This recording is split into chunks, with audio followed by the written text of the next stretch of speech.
All right. Okay, welcome. Good morning to all of you. It's wonderful to see so many people here in person for our first kind of online speaker. I'm Shannon Raisler. I'm the faculty director of the Hubbell Environmental Law Initiative and a professor here at the College of Law. And it's my pleasure to sort of MC this event today, moving forward. To start, I want to begin by thanking Fred and Charlotte Hubbell for their support for this program and all of our programs and all the opportunities they provide for students and for community engagement. We have really been able to build, I think, networks and community through this initiative. And we see that every time we hold an event and people show up from all different places, even when it's snowing outside like today. I also want to thank our program director, Blake Roop, who's never in the room when I thank her, but she's somewhere, for all of the logistics and the planning and the organizing. She is truly incredible, and she makes our events a success. And special thanks to the Iowa Environmental Council and Steve Geyer, and to the UI Labor Center, Robin Clark Bennett, from whom you will hear this afternoon. They are our partners in planning and organizing this event. Each took on a panel this afternoon. So by way of brief introduction, I promise I'll be brief.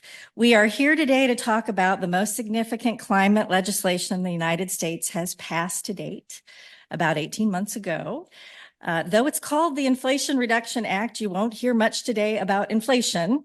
Instead, you'll hear about landmark legislation that commits billions of dollars to the U.S. transition to a clean energy economy. Through various tax provisions, loans, and grants, IRA or the IRA, you can pick what you'd like to call it, provides incentives for renewable energy, electric vehicles, and efficient buildings and homes, all key investments in the U.S. effort to reduce carbon emissions. A year into IRA's implementation, the Department of Energy estimated that the incentives in the legislation and the bipartisan infrastructure law will cut U.S. net greenhouse gas emissions by 40% below 2005 levels by 2030. So that's good news, right? A report from last August. But as you will also hear today, many of the tax provisions offer bonus credits for projects that are located in economically distressed communities, traditional energy communities, and tribal lands, as well as for projects that meet requirements to pay prevailing wages and hire qualified registered apprentices. Several provisions also offer bonus credits for projects that meet certain domestic content requirements for steel, iron, and other manufactured products. In short, IRA is not simply climate legislation, it's industrial policy. We are fortunate to be able to explore these policy commitments in more detail in the panels this afternoon. So now it's my pleasure to transition us to our first speaker, the keynote session this morning. We are really fortunate and thankful to have Kristin Eberhard here with us. She plans to talk about how and why electrification is important to U.S. climate goals and how IRA furthers those goals.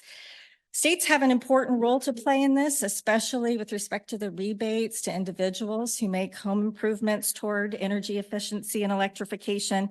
She may be able to share some of what states are doing, some of these national trends that we're seeing since the bill's passage. We should have plenty of time for questions, and the logistics of that is always somewhat challenging. What we've done for those who are present, who are in the room, is we have these note cards just throughout the room. So we encourage you to write your question as legibly as you can. And Blake and I will be looking at the end of Kristin's talk for the note cards, right? And I will sift through them and pose some questions as time permits. Kristin's also offered to try to sift through some of the online questions, but for those of you online, welcome, by the way. please have patience, right? Because if there are a lot of questions, obviously we can't get through all of them. So let me introduce Kristin, and then I'll turn it over. You have a program, so I won't read your entire bio, but I do want to note that she's Senior Director of State and Local Policy at Rewiring America, which is the leading electrification nonprofit working to electrify homes long before this legislation was passed, part of the effort that resulted in the passage of it. She previously served as the Director of Climate Policy at the Niskanen Center and the Director of Climate and Democracy at Sightline Institute, and as the Western Director of Climate and Energy at Natural Resources Defense Council. And I can tell you, read her bio because she's written a book and done all kinds of other wonderful things. And we are delighted to have her with us today. So with that, I will turn it over to her. Thank you. Hi, thank you for that wonderful introduction. And hello to everyone. I'm sorry I can't be there in person, although I'm not sorry to not be stuck in snow. So thanks for everyone who is there or listening online. I'm going to talk about first giving you just some context of why electrification matters for US climate goals, and then talk about this Inflation Reduction Act and how it's going to help. And then what states can do and what some of your neighboring states are already doing. And then we'll have time for questions. So let's just start with the basics of what we have to do to stabilize the climate in the next few decades. And it's conceptually simple, but of course not actually easy to implement. But the basic idea is we need to get all of our electricity coming from clean sources and then use that electricity to power everything that we can. And we can power almost everything, not quite everything, with clean electricity. So the basic idea is, solar and wind, and then electrifying everything in this picture here is a heat pump. They're not always as pretty as that, but that's the idea. So I'm going to just start with the first half, this 100% clean electricity. And, the basic idea is we've got power right now coming from coal, burning gas, and instead we need to be getting it from wind and solar. But if you'll bear with me, I'm going to just dive deep on this for a second, just so that you can see where we're coming from. So these are the energy flows in our economy. On the left are all the sources, solar, nuclear, hydro, wind, et cetera. And then as you flow across the graph, it's what we use it for. So first, what we're talking about is this section, the electricity, and getting it to be 100% clean. So right now, most of our electricity in the country is coming from coal and gas. We need to stop that. And pump up our wind and solar. And this graph doesn't, geothermal doesn't even appear on the graph. So I added geothermal, wind, solar, and geothermal, non-polluting renewable sources.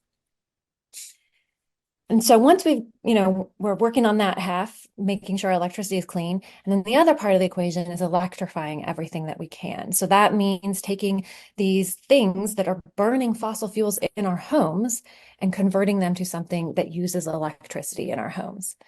And this is the idea that Rewiring America was founded on. We're a nonprofit, we're just a few years old, and we're founded on this idea that we need to electrify everything that we can.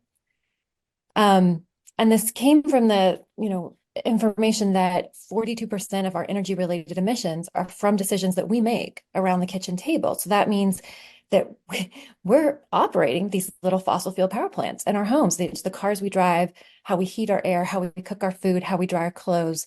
A lot of those things are burning fossil fuels in order to get us those services. And we have options to not do that. So when you add it all up, all of those clothes dryers and air heaters and water heaters, it's 1 billion machines that we need to switch out from fossil fuel burning machines to electricity by 2050 for a shot at keeping the climate at 1.5 degrees C warming. Okay, so back to our energy flows. A big part of the solution here is all of this wasted energy. So when you look at these flows, less than half of the energy that we're putting into the economy is actually coming out in a useful form, and the rest of it is being wasted. And that is something that's sort of inherent in fossil fuels, that when you burn them, you just can't capture all of the energy from the burning. Some of it escapes in waste heat. And so by electrifying things, you can actually just utilize more of the energy that we're already putting in. So this was the other founding idea of Rewiring America, is that we found that if you can get rid of those waste streams that are mostly coming from fossil fuels, you can actually power the whole economy with half of the energy and none of the emissions. So no sacrificing. You still get your dry clothes and hot water, but just without burning and polluting from those fuels. Okay, so back to our graph. Here was the idea. We're getting rid of that coal, gas, bumping up this wind, solar, hydro, and then we're growing that electricity's piece of the pie and using it to power other things, like our vehicles, which are right now mostly powered by oil. They can be powered by clean electricity instead, and our buildings, which are right now use a lot of natural gas, and they can use electricity instead. So Rewiring America is particularly focused on that residential sector. And here's just just to really drive this point home, the waste just in the residential sector, again, it's more than half of the energy going in is getting wasted. And so that's why we have a mantra that electrification is the efficiency. Because if you take a gas furnace in your home and you get a more efficient gas furnace, you might reduce your energy use by 10%, but there's still a lot of waste heat coming from that gas furnace. Whereas if you switch it to a heat pump, the heat pump uses all of the energy usefully. And so you reduce that waste to almost nothing. So here's the electricity coming in. Here's all the fossil fuels that are coming into our residential sector, and they are being used to do space heating, water heating, cooking, and other appliances that are in our homes burning these things. So big picture, what we have to do to stabilize the climate, here's a bunch of policies that energy innovation put together for how we can actually get down to our emissions goals under the IPCC. And you'll see that buildings are a relatively small piece of that puzzle, but they're tied to all of these other important things. They're tied to having equitable housing stock, to making it easier to have 100% clean electricity, because if you can manage your load, then you can manage the supply side, and to union power if we can do these jobs right. So that is the picture of why we need to electrify, how it fits into our bigger climate and energy flows. So now let me tell you a little bit about the Inflation Reduction Act, which was passed and has already started moving money into this electrification sector in every community in the nation. So the IRA has a lot of different buckets of money. There's the Greenhouse Gas Reduction Fund with 27 billion. There's tax credits to individuals and businesses. There's rebates to individuals.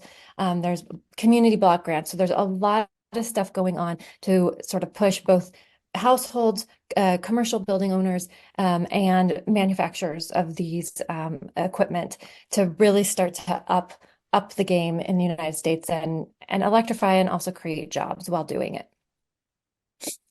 So Rewiring America's focus is on the residential sector. So I'm just going to dive a little bit more into what the IRA means for homeowners as well as landlords and renters.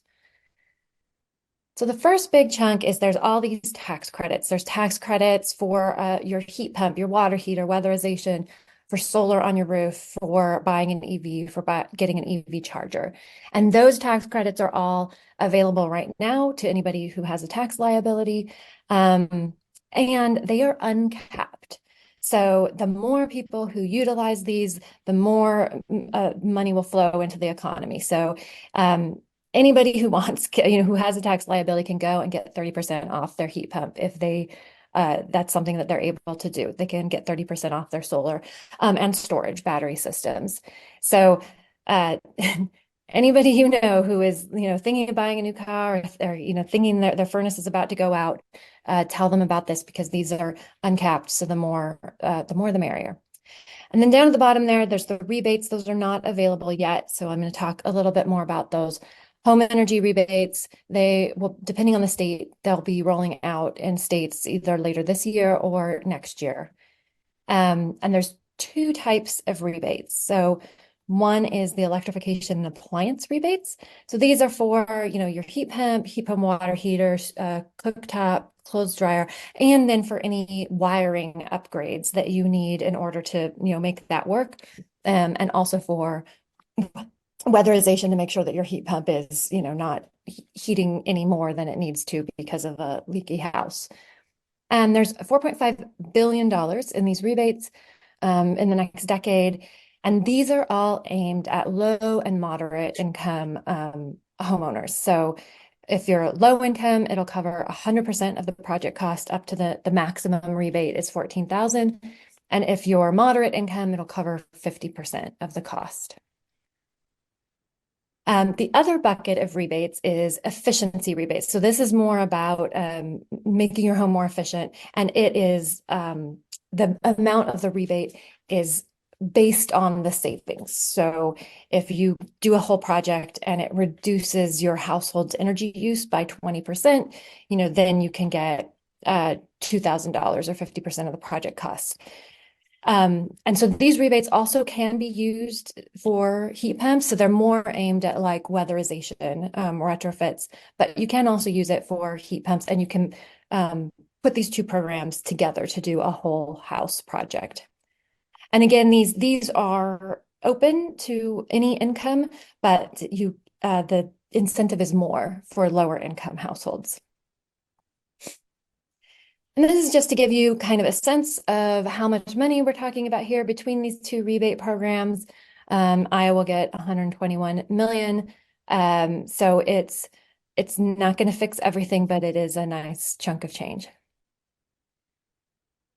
So we get a lot of questions about, does this work for landlords and for renters?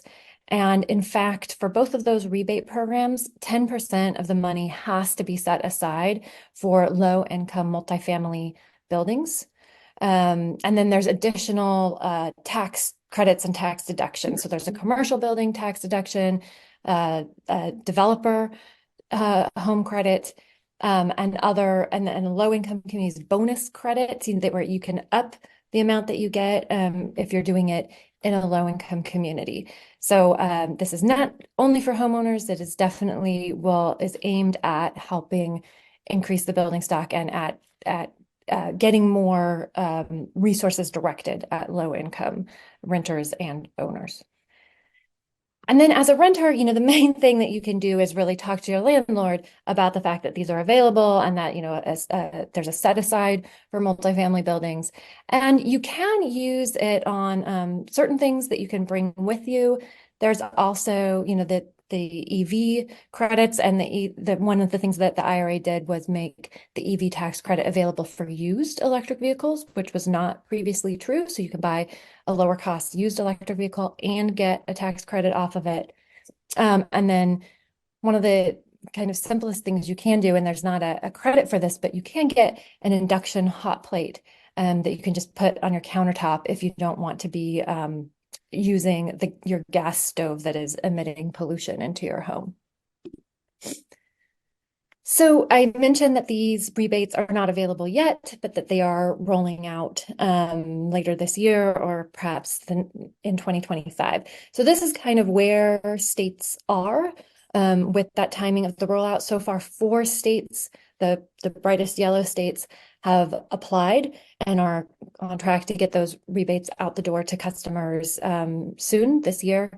There's another about half a dozen that are working on their applications right now, and then another 7 states that have indicated that they are expecting to finish their application this year and probably have the rebates early next year, and Iowa is in that bucket. In your neighbors, Minnesota and Wisconsin are in the bucket, ahead of you, that they're working on finishing their applications within the next couple of months.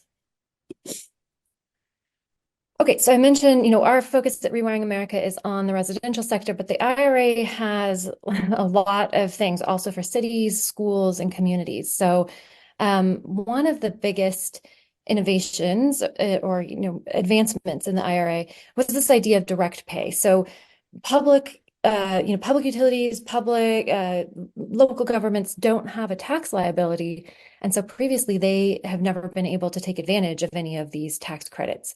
So the IRA actually allows for direct pay of a credit even to entities that don't have a tax liability. So that means now that your school district, your city hall, if you have a publicly owned utility, those entities can now all get the tax credits from the IRA.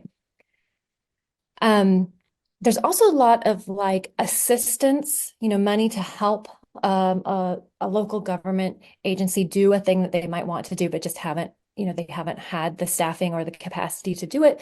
So for example, building code updates, building codes determine how the quality of the buildings that get built in your area. And a lot of times there is, sometimes it's done at the state level, but sometimes it's done at the local level. And sometimes those entities get behind on their code updates because, it takes some staffing to do. So the IRA has money available to help you hire the staff to do what you need to do to upgrade your building code to the latest, most efficient standard. There's also, as I mentioned, the ITC, the investment tax credit, has been around. It was extended in the IRA, and like I said, the big innovation is made it available to local governments or other publicly owned entities. Same with the production credit. There's, the investing in the thing, and then getting the money back for the actual energy that comes out of the solar panels or whatever it is. And same deal, that's now available. And then I mentioned this commercial building deduction. This is again helping building owners to get a deduction for every square foot of something that meets a certain level of energy efficiency. And then the block grants, that was one of the, the sort of buckets of money. There's about $3 billion available for community-based organizations to carry out projects in their community that could be, it could be building electrification, could be workforce development, could be air pollution monitoring, just things that are going to assist their community. Okay, so there's a lot of buckets under the IRA, a lot of things available. But in addition to that, states and local governments have the ability to enact additional sort of complementary policies to, further boost this movement that the federal act has started.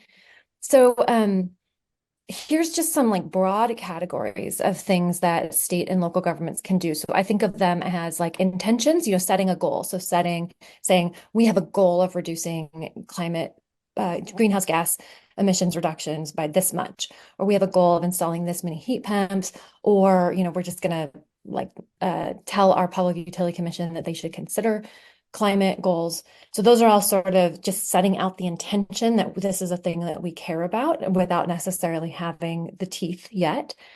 And then there's rules, so building codes and performance standards. And again, like the IRA has money to help state and local entities update their building codes. Clean heat standards are another kind of a flexible rule that says any entity that provides fuel for heat in our state has to, over time, reduce its emissions content. So it's a way of just pushing the market towards the cleaner heat options over time. There's money. I know that often local governments in particular are strapped for money, so might not have a lot to give in grants and rebates, but there's, your own local procurement process that if you're going to be spending money anyway on upgrading, your government buildings or your school buildings, community centers that often have very inefficient old boilers. And when those boilers come up for replacement, saying we're going to prioritize getting the cleanest option, and usually the cleanest option is an electric option available. And then there's a lot of stuff around utility regulation. Utility regulation is done at the state and local level. So this is something that state and local actors have control over. getting their utility regulators to allow utilities to invest in fuel switching, which means if a customer has, a gas furnace, that it's okay to give them a rebate to put in an electric heat pump, even though that is switching between two fuels. Planning for the gas system. Right now, utilities are spending a lot of money repairing and replacing pipes, but with the expectation that we are then going to be burning that gas often for like 80 years in the future is their plan. And that is, especially if your state has any kind of climate goals, those two things are incompatible. So getting the utility regulators to get the utilities to think about, like, what are you really going to do that is compatible with our climate future? Okay, so I'm just going to tell you a little bit about some of the things that your neighbors are doing. So Illinois allows for a local stretch code. So this means that the state as a whole has a building code, but it allows localities to take that code a step further. They have a model code that localities can say we actually want to be more efficient than the state level code. It allows on-bill financing. That means that your utility will pay the upfront cost of upgrading to more efficient or cleaner equipment, and then you pay it back over time on the bill. And if that upgrade got you savings, it means your bill could be the same. So you had no upfront cost and basically the same ongoing monthly cost to get an upgrade to your home. They recently passed this bill saying that they're going to get to zero emissions power and saying they're going to prioritize environmental justice communities in that transition to clean power. And then they do say that their PUC has to think about decarbonization as part of the regulation when those utilities are coming in with their rate plans. Are they looking at a decarbonized future? Minnesota also allows fuel switching for utility investments.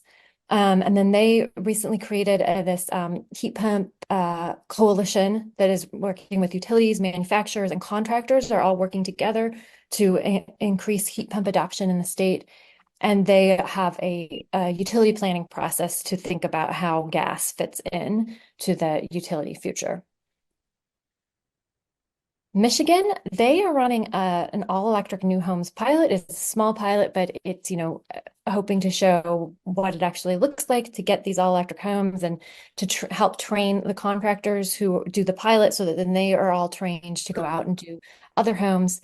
They also have a requirement that the PUC has to consider decarbonization, and they have public bonds to help accelerate coal plant retirement. So basically to take some of that pressure off of ratepayers, but still allow those coal plants to start shutting down. And then Wisconsin has a policy for net metering, which makes it more affordable to do rooftop solar.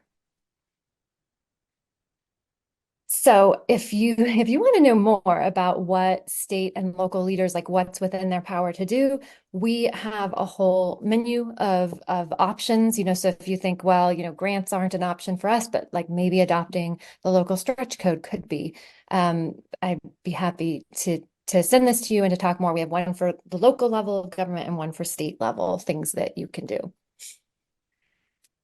Okay, so that is all, like the IRA, what state and local governments can do. So I just want to talk a little bit about what you can do and how rewiring can help. So we have this calculator that you can log in and see how much, what incentives and rebates are available from the federal government. And we are right now working on rolling it out. Do I have it? Yeah. To also include all state and utility incentives. So as we're hoping to roll out about 20 states this year, I'm not sure if I was on the list, but we do want to get to all 50 so that anyone in the state can, come to this website and see any federal, utility, state, local incentives that are available and how they can put those all together to get an electric appliance. We are training electric coaches in every community. So, there's a lot, this is kind of new for a lot of people. There's a lot of questions, like how do I do this? Or how do I pick a contractor? So we're trying to train in every community that you can call somebody who is, lives near you and knows a lot about this and can just like help walk you through some of these issues. And they're not trying to sell you anything, but they're just trying to help you think through this. And you can become one of these. We just started our second cohort of training. And so if you are interested, please get in touch and we can put you on the list for our next cohort. We have a coalition of local government leaders for electrification. So these are mayors, council members, who have some weekly calls. We share information with them, and then we contact them about things that are happening at their state or local level that where they could play a leadership role. And then just telling people, I mean, sometimes, people don't know. I think often people, when they hear electric, like especially electric stove, they think of like the old electric resistant stoves, which are not the same as a new induction stove and are not as good. Or when they hear, an electric furnace, they think of an electric resistance furnace, which again is like very inefficient, much more expensive to operate, wastes more energy compared to a heat pump. So just letting people know that there's this new generation of technology out there and that it's, uses less energy, has almost no pollution, depending on your source of electricity. The more people that are talking about it, the better. So thank you so much for having me here today and for being part of the electrification movement, I hope, and I'll be happy to take questions. Okay, so we've got a question about sprawl, sprawl and climate related immigration. Okay, I'll just read it. How should Iowa prepare to accommodate millions of internally displaced persons fleeing rapid sea level rise in coastal USA without sprawling further over the world's best farmland? Should Des Moines consider overlaying a car-free community upon its freeway loop, hosting 100,000 or more, as suggested by the Lady Foundation? And I'm sorry, I'm not familiar with the Lady Foundation proposal, but certainly having a I'm not sure if there's a existing policy like this, but having a policy of where you can develop and then allowing more dense development within that area. So I don't know what Des Moines policy is like, but a lot of cities have a requirement that you have parking spots in every new development, or a requirement, that everything is single family zoned. And so you can't build up, you can't build townhouses, you can't build apartments. So certainly just allowing that building to accommodate more people, if that's what you're seeing in the demographic trends, is that there's going to be more people than housing. Just allowing housing to be built is key, and allowing it to be built in the places where people are already living and there are already jobs, rather than sprawling out into farmland, certainly. Electric rates vary considerably by state. For example, Iowa has 12.81 cents a kilowatt hour and North Dakota has 10.74. Why such variation? Can you speak to effective strategies for reducing electric rates and their variability? Yeah, electric rates obviously are hugely important for this transition, because as we're trying to encourage more people to use electricity, for their heating and their water heater and all of that, if they're moving from a fossil fuel, then that's going to be more pressure on the electricity system. The reason for such variation, I mean, it depends on a lot of factors, just, what sources are nearby. So like in the Pacific Northwest, there's a lot of federally built hydropower, which is very cheap. And so prices are cheaper there just by that kind of historic and geographical luck. And it can also depend on the regulation. So most investor-owned utilities get a regulated rate of return, and that rate of return varies a little bit. And that is something that your Public Utility Commission has the power to determine. So certainly if your utility is getting a particularly high rate of return, that can affect rates. And that's a thing that you can influence your regulators to tie their rate of return to their performance and their performance on a variety of factors, right? So you can say, how well are you serving low-income people? How well are you reducing your carbon emissions? How well are you increasing reliability?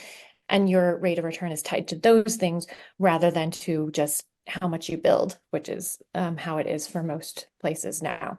And how to reduce their variability. I mean, the variability is kind of, like I said, it's geographic and state regulation specific, and each state is going to do things their own way. But I will say that the cost of producing power does vary by time of day and by season. So in times when there's a lot of wind, and basically because wind and solar are really cheap, they are cheaper than anything right now. They are cheaper than coal, they are cheaper than gas. And so if you have a time when there's a lot of wind power or a lot of solar panel power coming onto the grid, for wind, that's often at night, and for solar, it's of course during the middle of the day, then during those times, power is really cheap. And so most utilities, though, charge a flat rate, no matter what the time of day or the time of season. And so charging less for those times when the power is actually cheaper can then encourage these, as we're putting more of these electric loads into people's houses, you have your heat pump or your heat pump water heater, or especially EVs, some of those things can ramp up their use during the time when power is cheap and ramp it down during the time when power is expensive, which is not only beneficial to you as the consumer because you're, getting the lower rate, it's actually beneficial to the whole grid because you're making better use of that solar and the wind when they are cheap, which is then incentivizing the utilities to build more of those cheap sources, which is reducing the pollution as well as putting downward pressure on rates over time by utilizing your cheapest sources.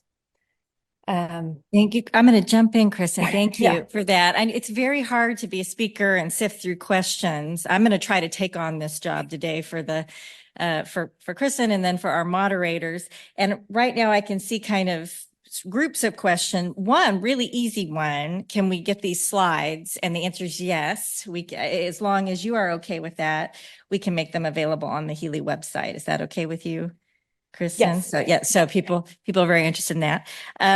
And then following on, because you were talking about renewables, wind and solar, Iowa, obviously very early adopter, and wind energy, it has a lot of wind, according to this question, 62% wind, but no storage. Now, this is a question coming, I don't know if that's true, but assuming that's true, I think this is a question about storage, right? Are there incentives in the Inflation Reduction Act to encourage the adoption of storage? You talked a bit about how renewables can offset each other, right? The solar and wind during the day. We have other ways to kind of deal with this, but I think storage is a component, right, moving forward.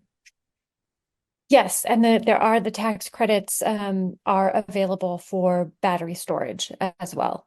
So yes, there are incentives under the IRA for storage.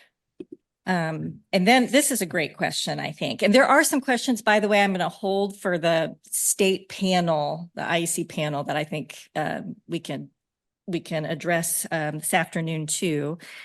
This question: Iowa is a state with many small towns and rural counties with minimal technical capability to apply for and administer these programs. So what is being done to help small communities? I mean, you mentioned Rewiring's climate coaches, but I think this is a broader question of how smaller communities can access these incentives.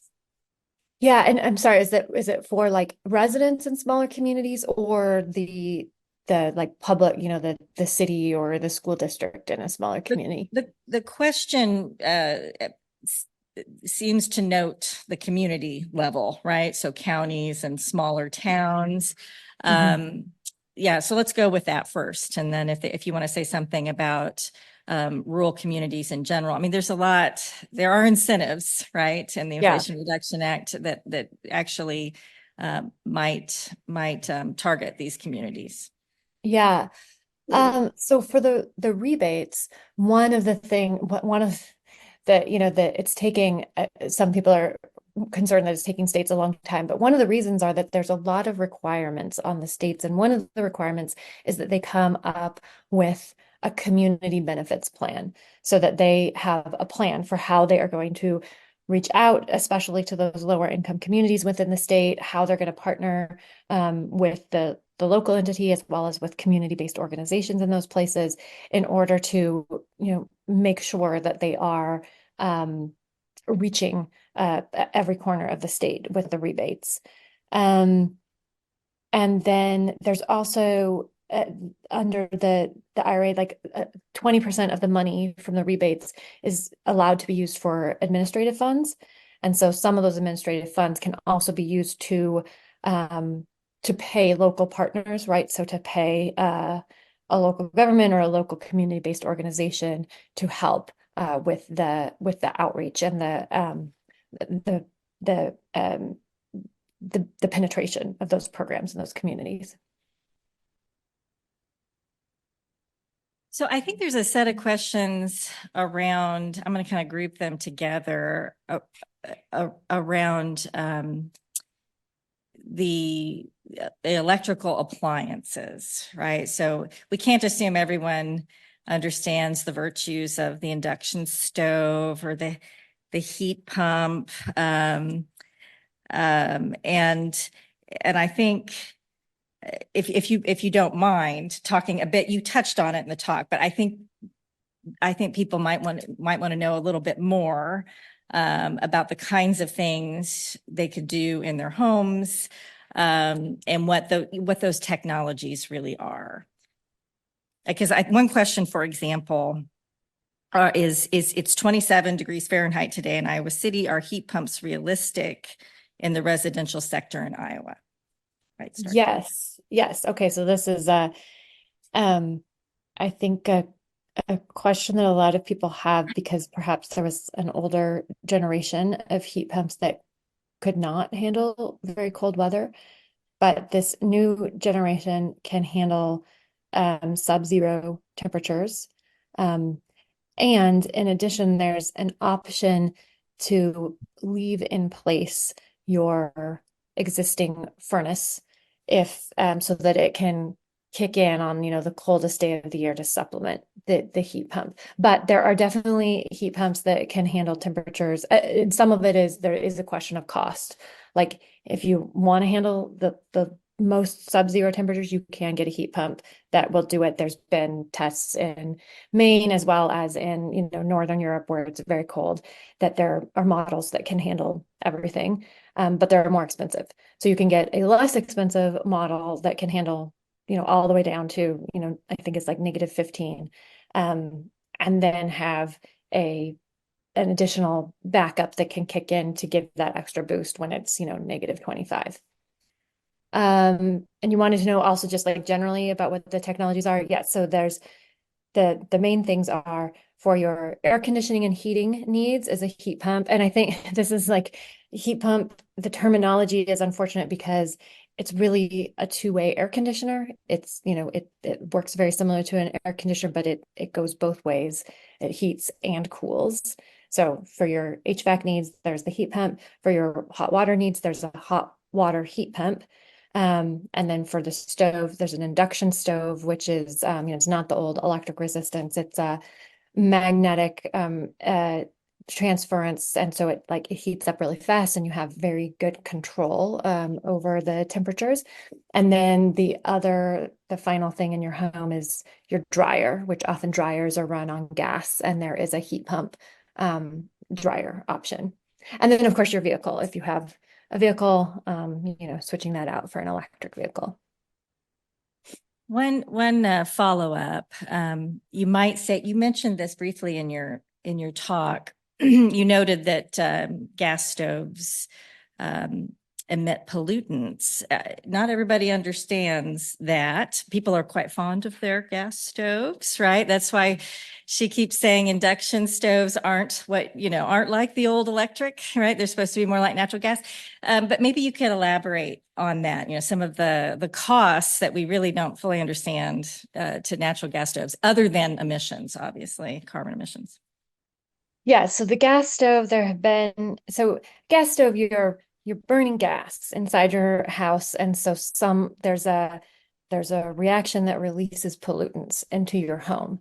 And so there have been studies indicating that the presence of a gas stove in a house increases the chance that the people, and especially the children living in that household, will get asthma.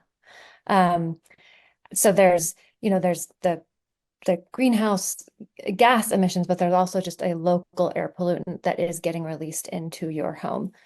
And yes, and the induction stoves, I know people love their gas stoves and they love it compared to an electric resistance stove.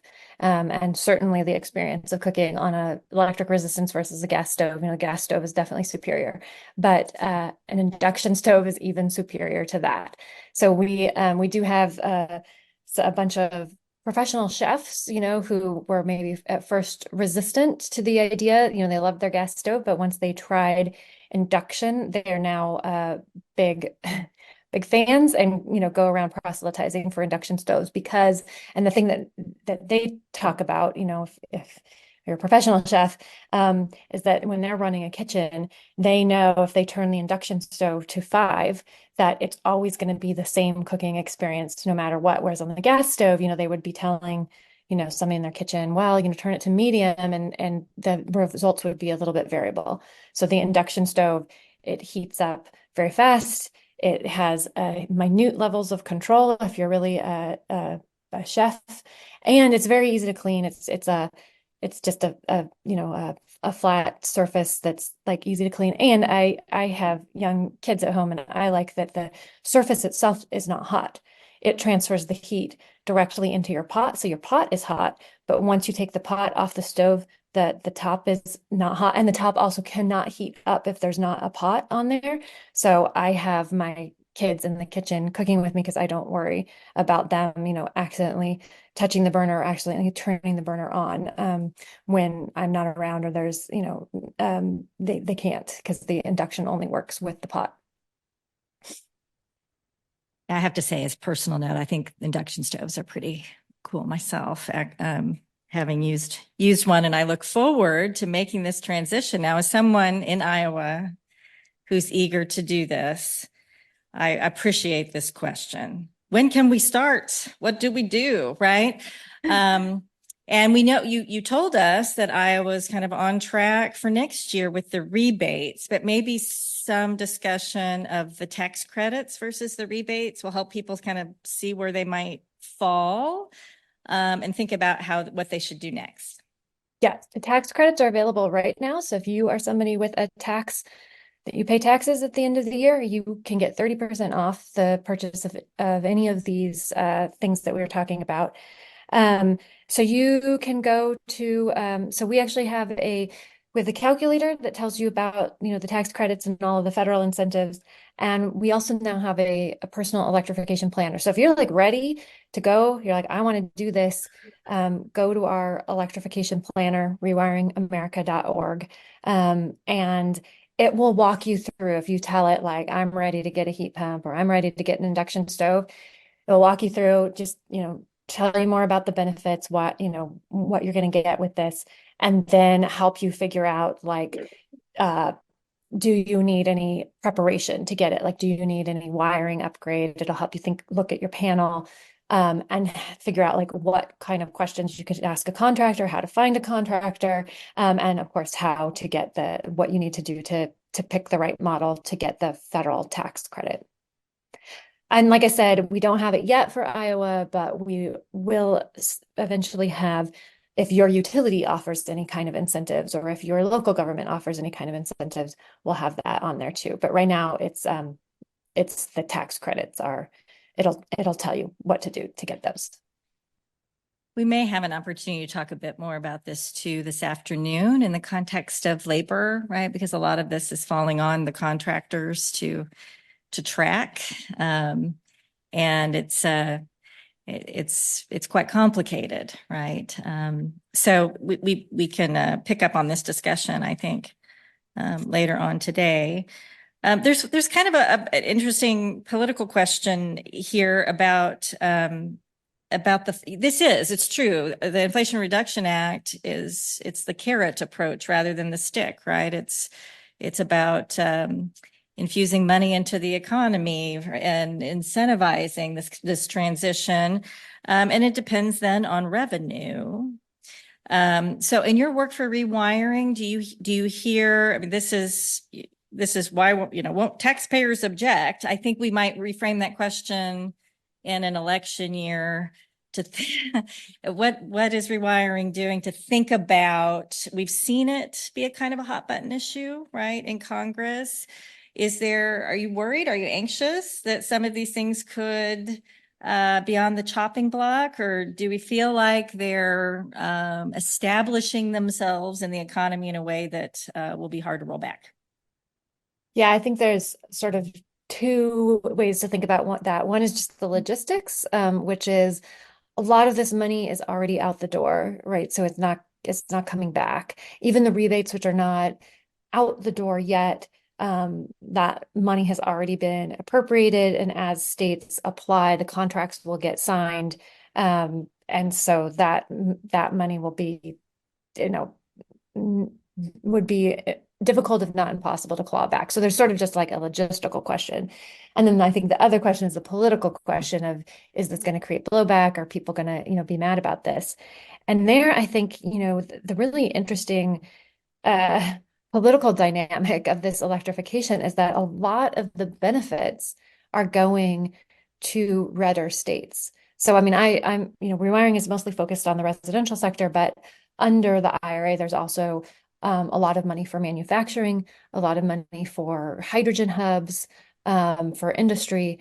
And those just, by definition, are tending to go to redder places. So there's an analysis of kind of like where all of the money is going, and it is disproportionately towards redder states. And so I think as that money, especially for the manufacturing and industrial facilities, gets people start to see it at work, that's definitely a political, it's much harder to say, oh, I don't want this money for manufacturing in my state, right? And even on the rebates, which are more evenly divided, it's each state gets kind of their per capita share. And we've seen only Florida is the only state that has indicated they might say no to that money. And even that is we're not sure they're going to actually follow through. They have until the end of the year to keep to that dedication. And every other state has said, yeah, we'll take the money. So I think that once there's money available and it's actually helping people and businesses in your state, it's a little harder to criticize and say you don't want that. So I'm just scrolling through the questions. Some of them are super specific, so I'm gonna zoom out a little bit. You touched on electric vehicles. It looks to me like there's some questions about transportation, questions about electric bus fleets, right? What kind of mechanisms there are to support that for like a university or a school district. Maybe let's start there, and then I'll have a follow-up for individual cars. Yeah, there was a lot of money for bus fleets, not in the IRA. It was in the I think it was in the IIJA, that bipartisan infrastructure bill. And so that has been schools are already getting started on getting that money, because that was like the cycle before the IRA. And so there wasn't additional money in the IRA for school buses. So I don't know that much about it, except that it's been rolling out, and school districts have already applied for that and have already starting to make their purchases with that money.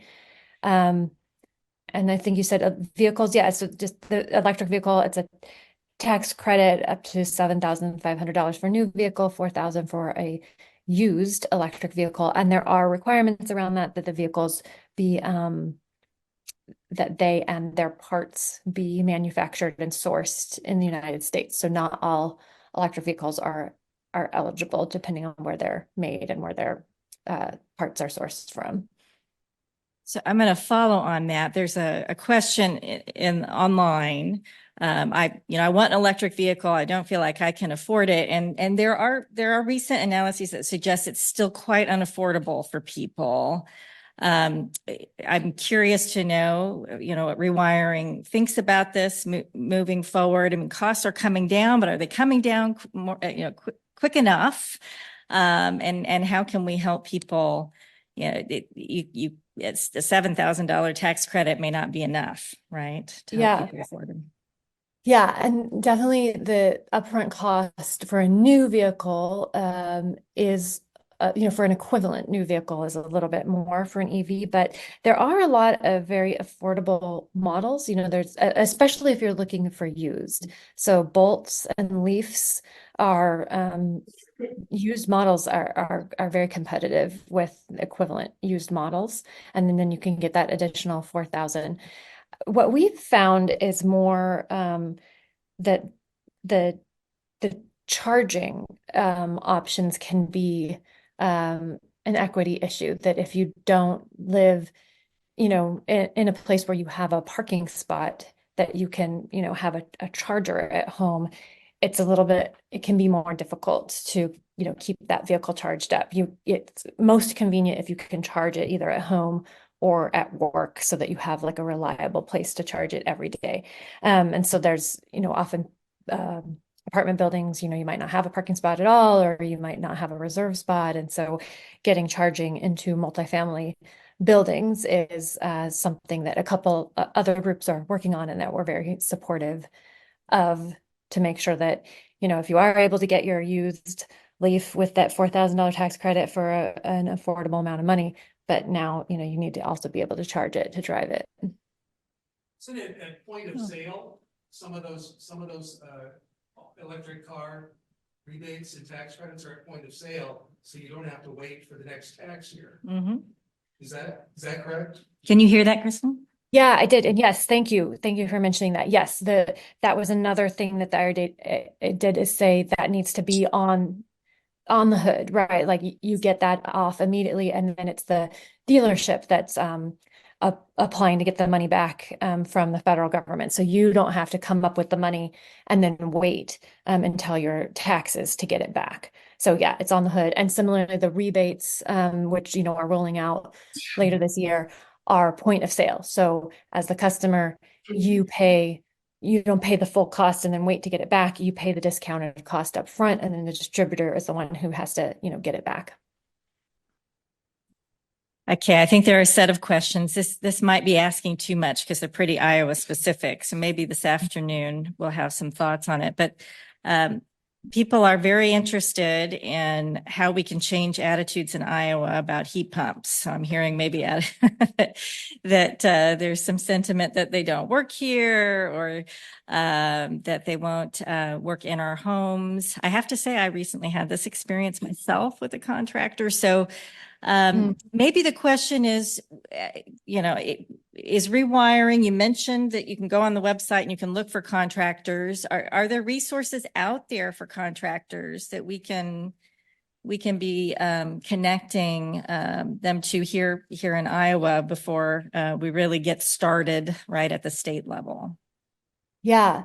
So one thing I'll say is, we're doing some demonstration projects where we're electrifying like a few homes in an area just to show how it works, and to have somebody in the neighborhood who, people can see it working. So we do have one demonstration project in Wisconsin where we're electrifying some homes to demonstrate, and we're hoping to do more of those. So sometimes just having somebody who, you can see that it worked, and then also you then have at least one contractor in the area who knows how to install it. In terms of contractor training and development, I think most states have at least some training through their community college. And so if you don't, that's something to get in place. And there is, again, IRA money for workforce development. So getting Iowa to apply for that and make sure that you have a course, available through the community college. But we've found actually that a lot of contractors get trained through the manufacturer. And so talking with some of the major manufacturers about what their training looks like in Iowa, and I think it's there's a bit of a two-way street there, right? Like the manufacturer wants to make sure that there's enough market, so that if they're training people, that it's going to pay off for those contractors. And then, of course, the contractors need the training before they can go and tell people about the heat pumps. So being able to show, Iowa. I was on track to be in the top half of states rolling out the rebates. That's a thing that you could talk to the manufacturers about, to sort of show there is going to be a market here for this. Let's make sure that we also, have the workforce to meet that need. So taking advantage of the IRA funds for the workforce development, talking to manufacturers about workforce development, so that, that we have definitely heard that this is a problem, that people call a contractor and say, hey, I'm interested in a heat pump. And the contractor tells them, oh no, it's a terrible idea. It's not going to work. It doesn't work in cold weather, because they're not up on the latest technology. And so helping those contractors understand also how it works, and to be comfortable with, installing it and knowing that they know how to do it and they know how to maintain it, will be critical for helping people feel like this is something they can do. That's great. One final question. We haven't, we touched on renewables. There's an interest in knowing whether nuclear energy is on the table under the Inflation Reduction Act. There is money for nuclear, yes. So there's money for almost everything. There's a lot of money for hydrogen, some for geothermal, and there is some for nuclear too, yes. Yes, and I will defer the questions on Iowa specific issues like the carbon pipelines, maybe to the state panel. We won't go there, but people are obviously aware that is that those are being incentivized through this legislation as well. It's a very local issue here. Any final thoughts on your end? If you've scrolled through these questions that you want to address, we have just a couple minutes. I'm just looking for, I see energy efficient windows are not eligible. So insulation is, duct sealing is, but not windows. I'm an apartment owner, 5 to 50 units. So half of your tenants would need to be low income, and that can be shown. There's a list, and you can find this at Rewiring America, or if you look for the DOE's site, of other federal programs that automatically pre-qualify you by income. So if you're in SNAP or WAP or Medicaid, you automatically can show that you're income qualified. So if 50% of your tenants are, and you have at least 4 units, which you do, then you can qualify. And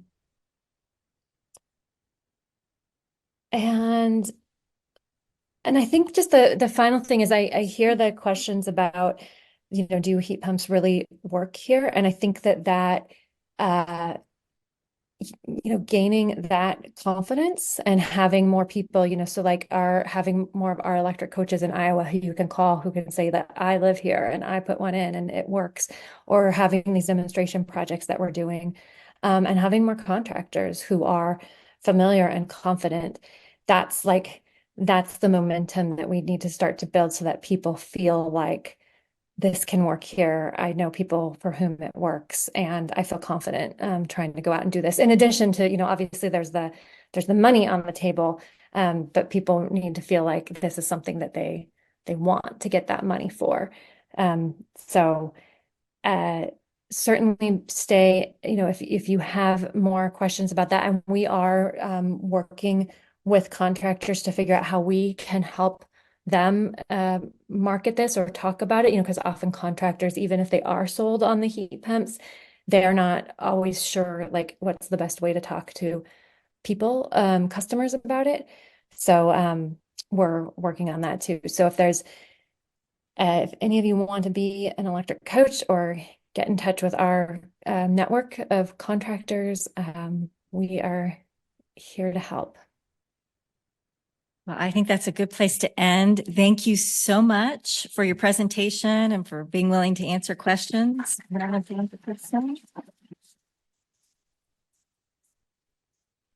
Welcome to this afternoon's continuation of the discussion of the Inflation Reduction Act. I'm going to do just an abbreviated version of what I did this morning because there are some new faces.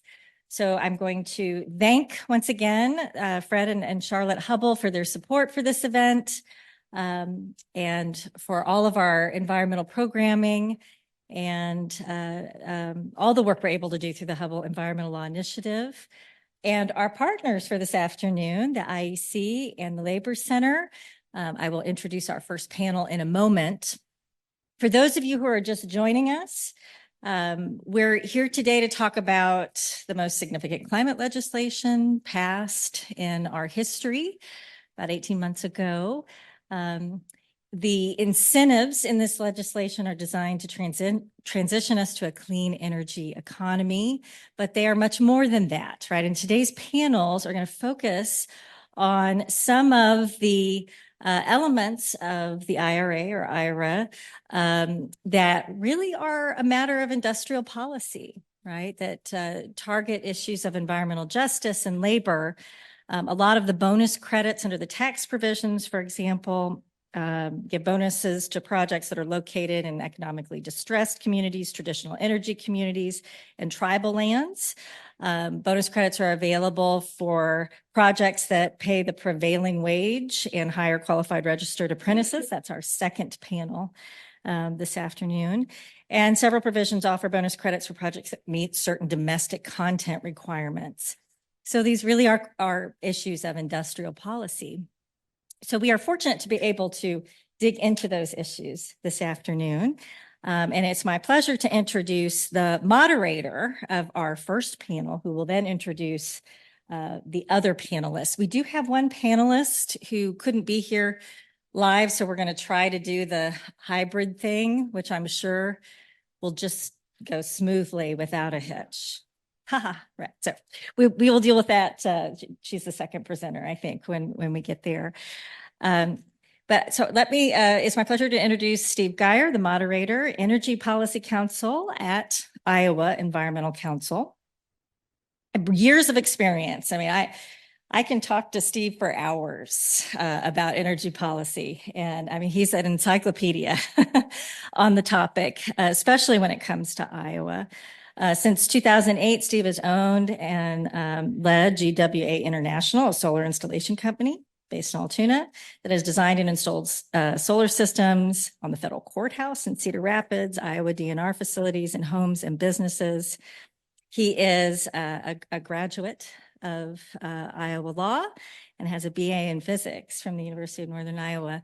And you can read more about him in the program. So without further ado, I will turn that over. Oh, questions. I knew I was forgetting something. So if you weren't with us this morning, you have these little cards for questions, and we will come around. Blake has told me she will look for people with questions during the presentation. So if you have a question, write it down. We'll periodically pick them up and I'll kind of filter them and pose certain questions. We can't get to all of them, but pose some of the questions to the panel at the end. All right. Thanks, Shannon. So yes, indeed, I'm Steve Geyer, Energy Policy Counsel. So we're going to talk about Inflation Reduction Act in Iowa implementing the clean energy climate provisions. And Kristin sort of laid an overview of items that are available. We'll take a look at individuals, businesses, nonprofits, and sort of what I view as some of the key provisions. There is no way we have time to deal with everything in this act. It's massive. But we will highlight what we believe are important items. We'll discuss a little more detail behind some of the items that Kristin mentioned, and move away, I'll just say, from the high level to a little more detail based on guidance that's out there and sort of what we see coming down the pike. So once again, there I am. So IEC, if you don't know about the Environmental Council, we are the largest basically organization in the state focused on environmental issues. Our work focuses on energy and water, and more importantly, related to climate change, and then also the environmental justice issues that are associated with that. Primarily working at state, but we also focus on federal issues also. Again, trying to look towards an Iowa where we have a just, healthy environment and a sustainable future for all Iowans. I'm going to touch on the topics we'll cover and the agenda, and I'll use this opportunity to also then introduce who will be speaking and what the topics they'll have. More, as Shannon has noted, you can find in the program to find out more about the individuals. So I'm going to talk about again, the tax credits, the rebates, the deductions, the grants that are available. Again, not everything, but items that we view very important in this act. Amber Buckingham will be online. She was not able to make it today. She'll address two of the rebate programs that the Iowa Economic Development Authority is seeking funding for. She can bring us up to date on terms of where they're at on that. And then she has a couple of other items dealing with what Iowa is going to seek funding that she'll address. Then I'm also pleased to have Jeremy Caron here, who will take one step further and sort of show us, well, how can a city actually benefit from this? And as Kristin mentioned, there's an important aspect to the IRA, which is governments and nonprofits can actually apply for and receive funding as a part of any project they have that meets the underlying, again, tax credit requirements. And then we'll have Cody Smith, my colleague, who will address items that I think maybe people are, now Kristin mentioned briefly some of them, but he'll provide a little example of how that's actually working in Iowa and the programs that IEC will actually be helping on.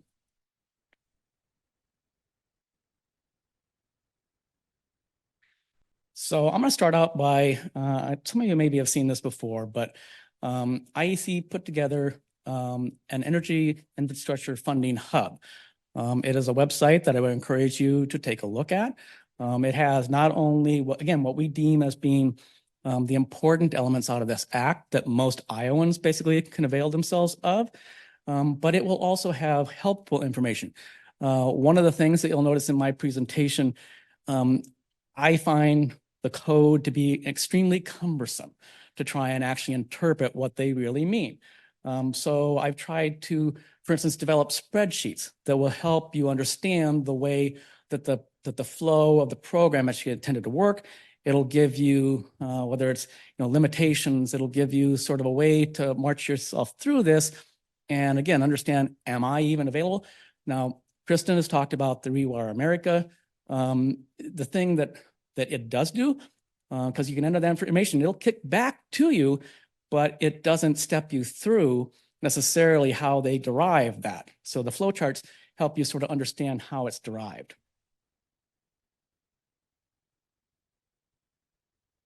And as soon as we get, there we go. So again, I divided things. First, we'll start with individuals, and then we'll move to businesses, nonprofits, governments. So individuals, again, you saw some of this in Kristin's slide.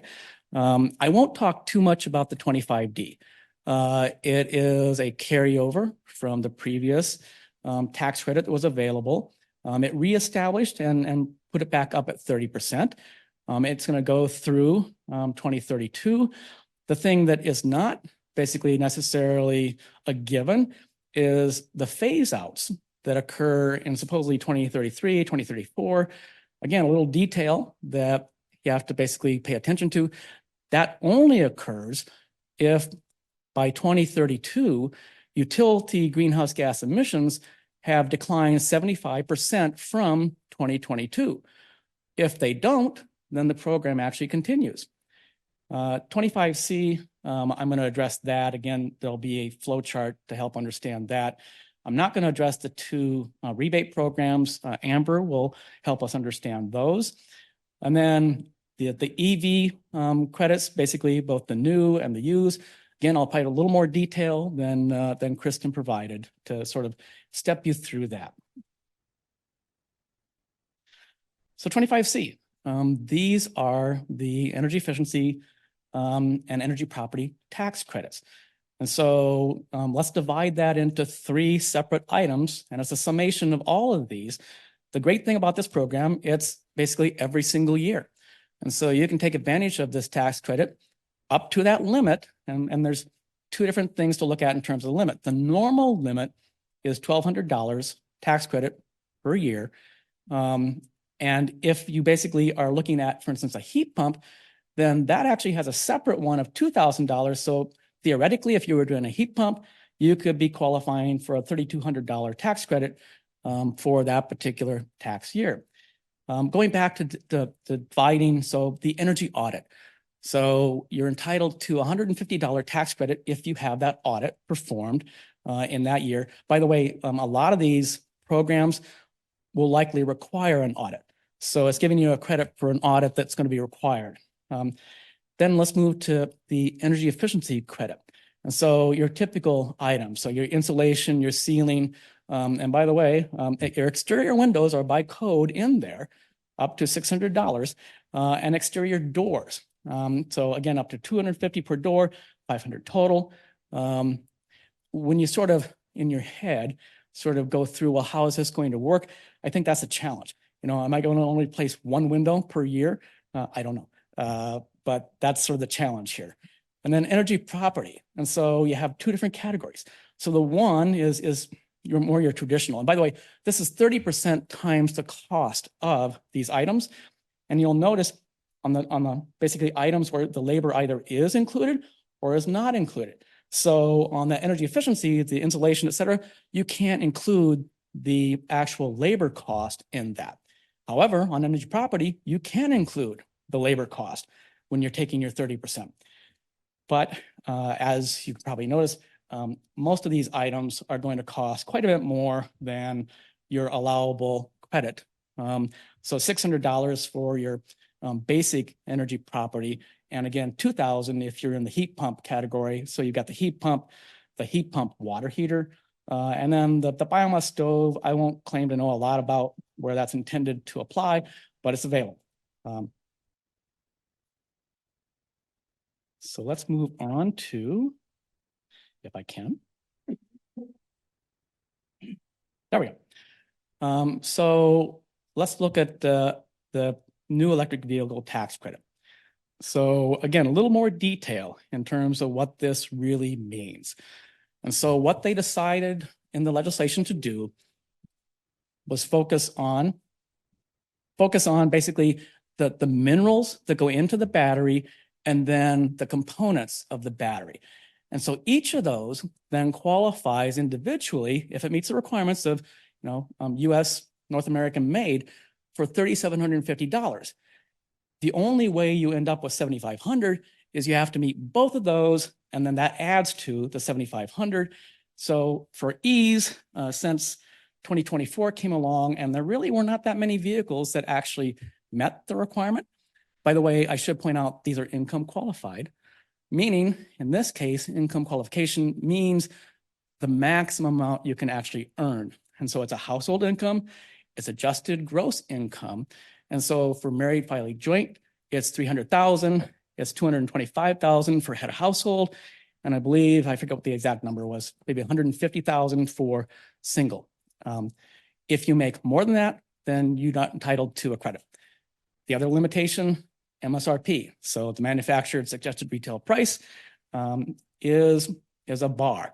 And so any of these vehicles, even though they're on the list, if that MSRP is above either $55,000 in the case of cars or vans, trucks, basically are at the, and SUVs are at the $80,000 amount. And so it depends then, can I find the vehicle that's a vehicle that meets that mineral and component, but is also below that MSRP? That's, to me, that is the challenge.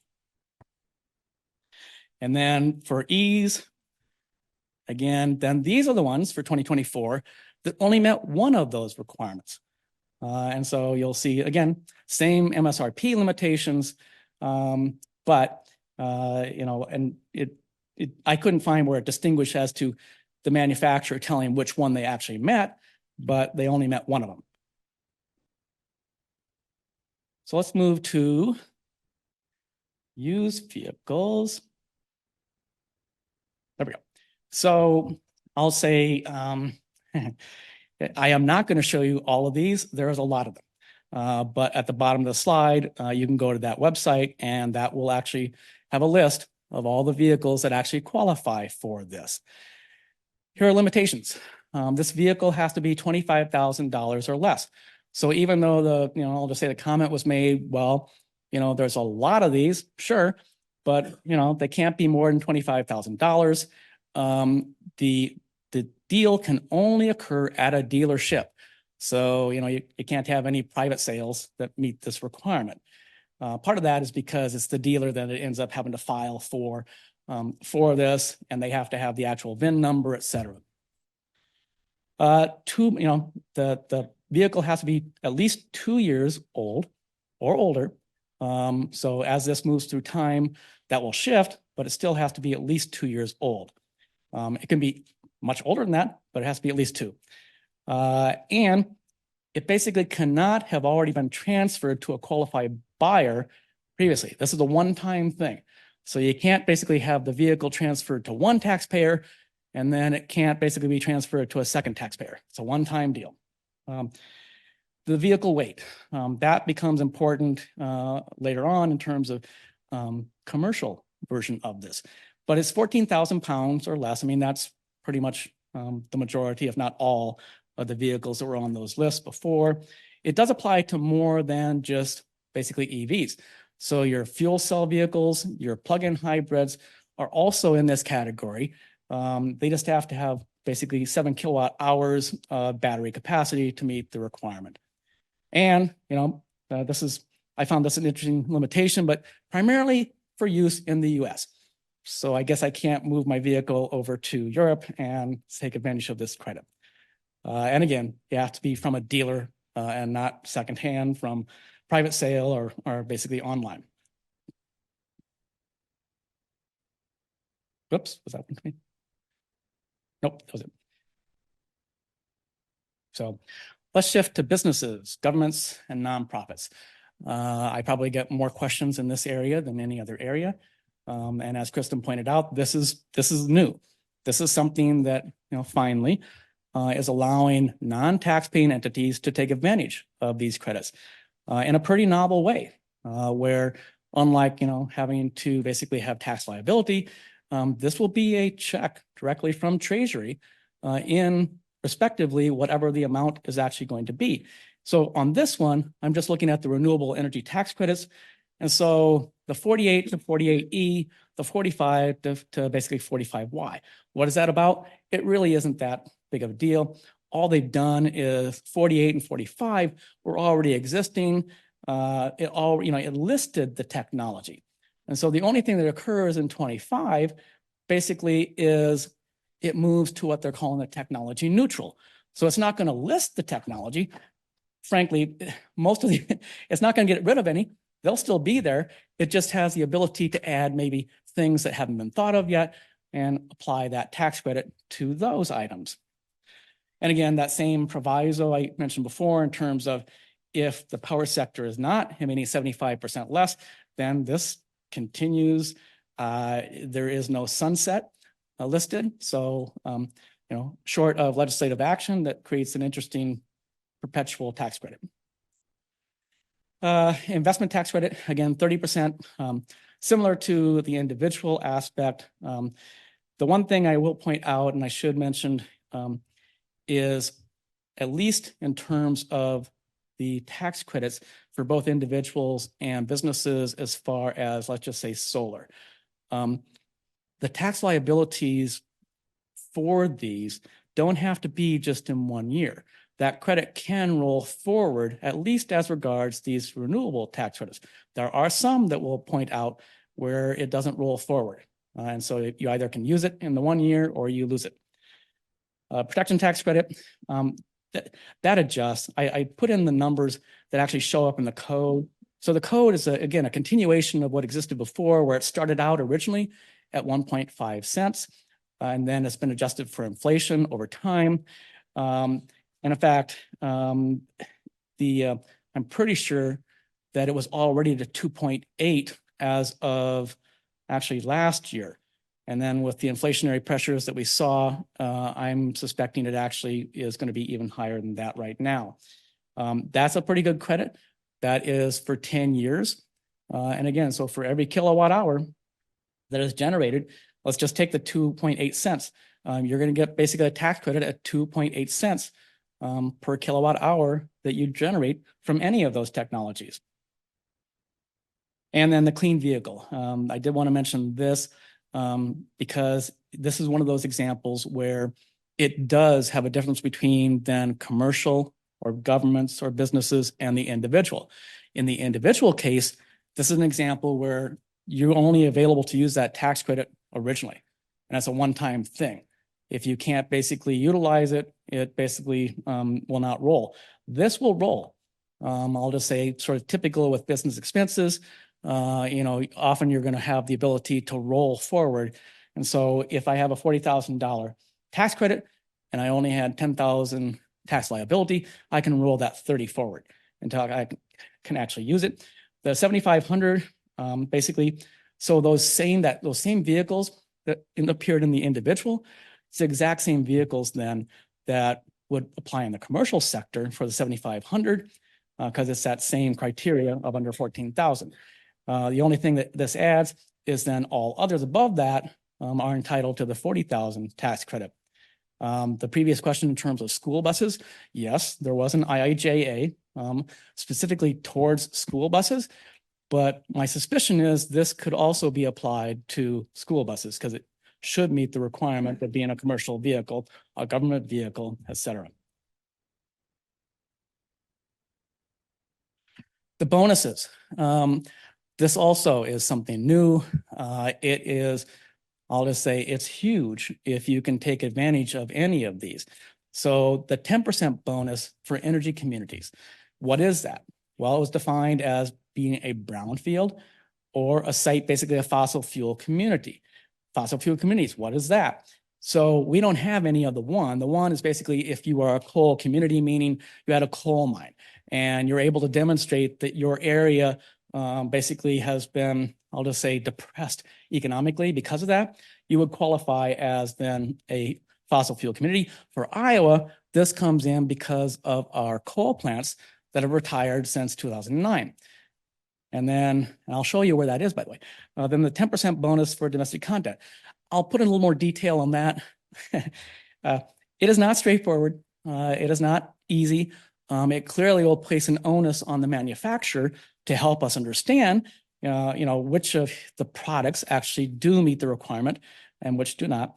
I'm not going to talk too much about the low-income community bonus of 10% or the 20% for low-income residential, other than noting that these are competitive projects.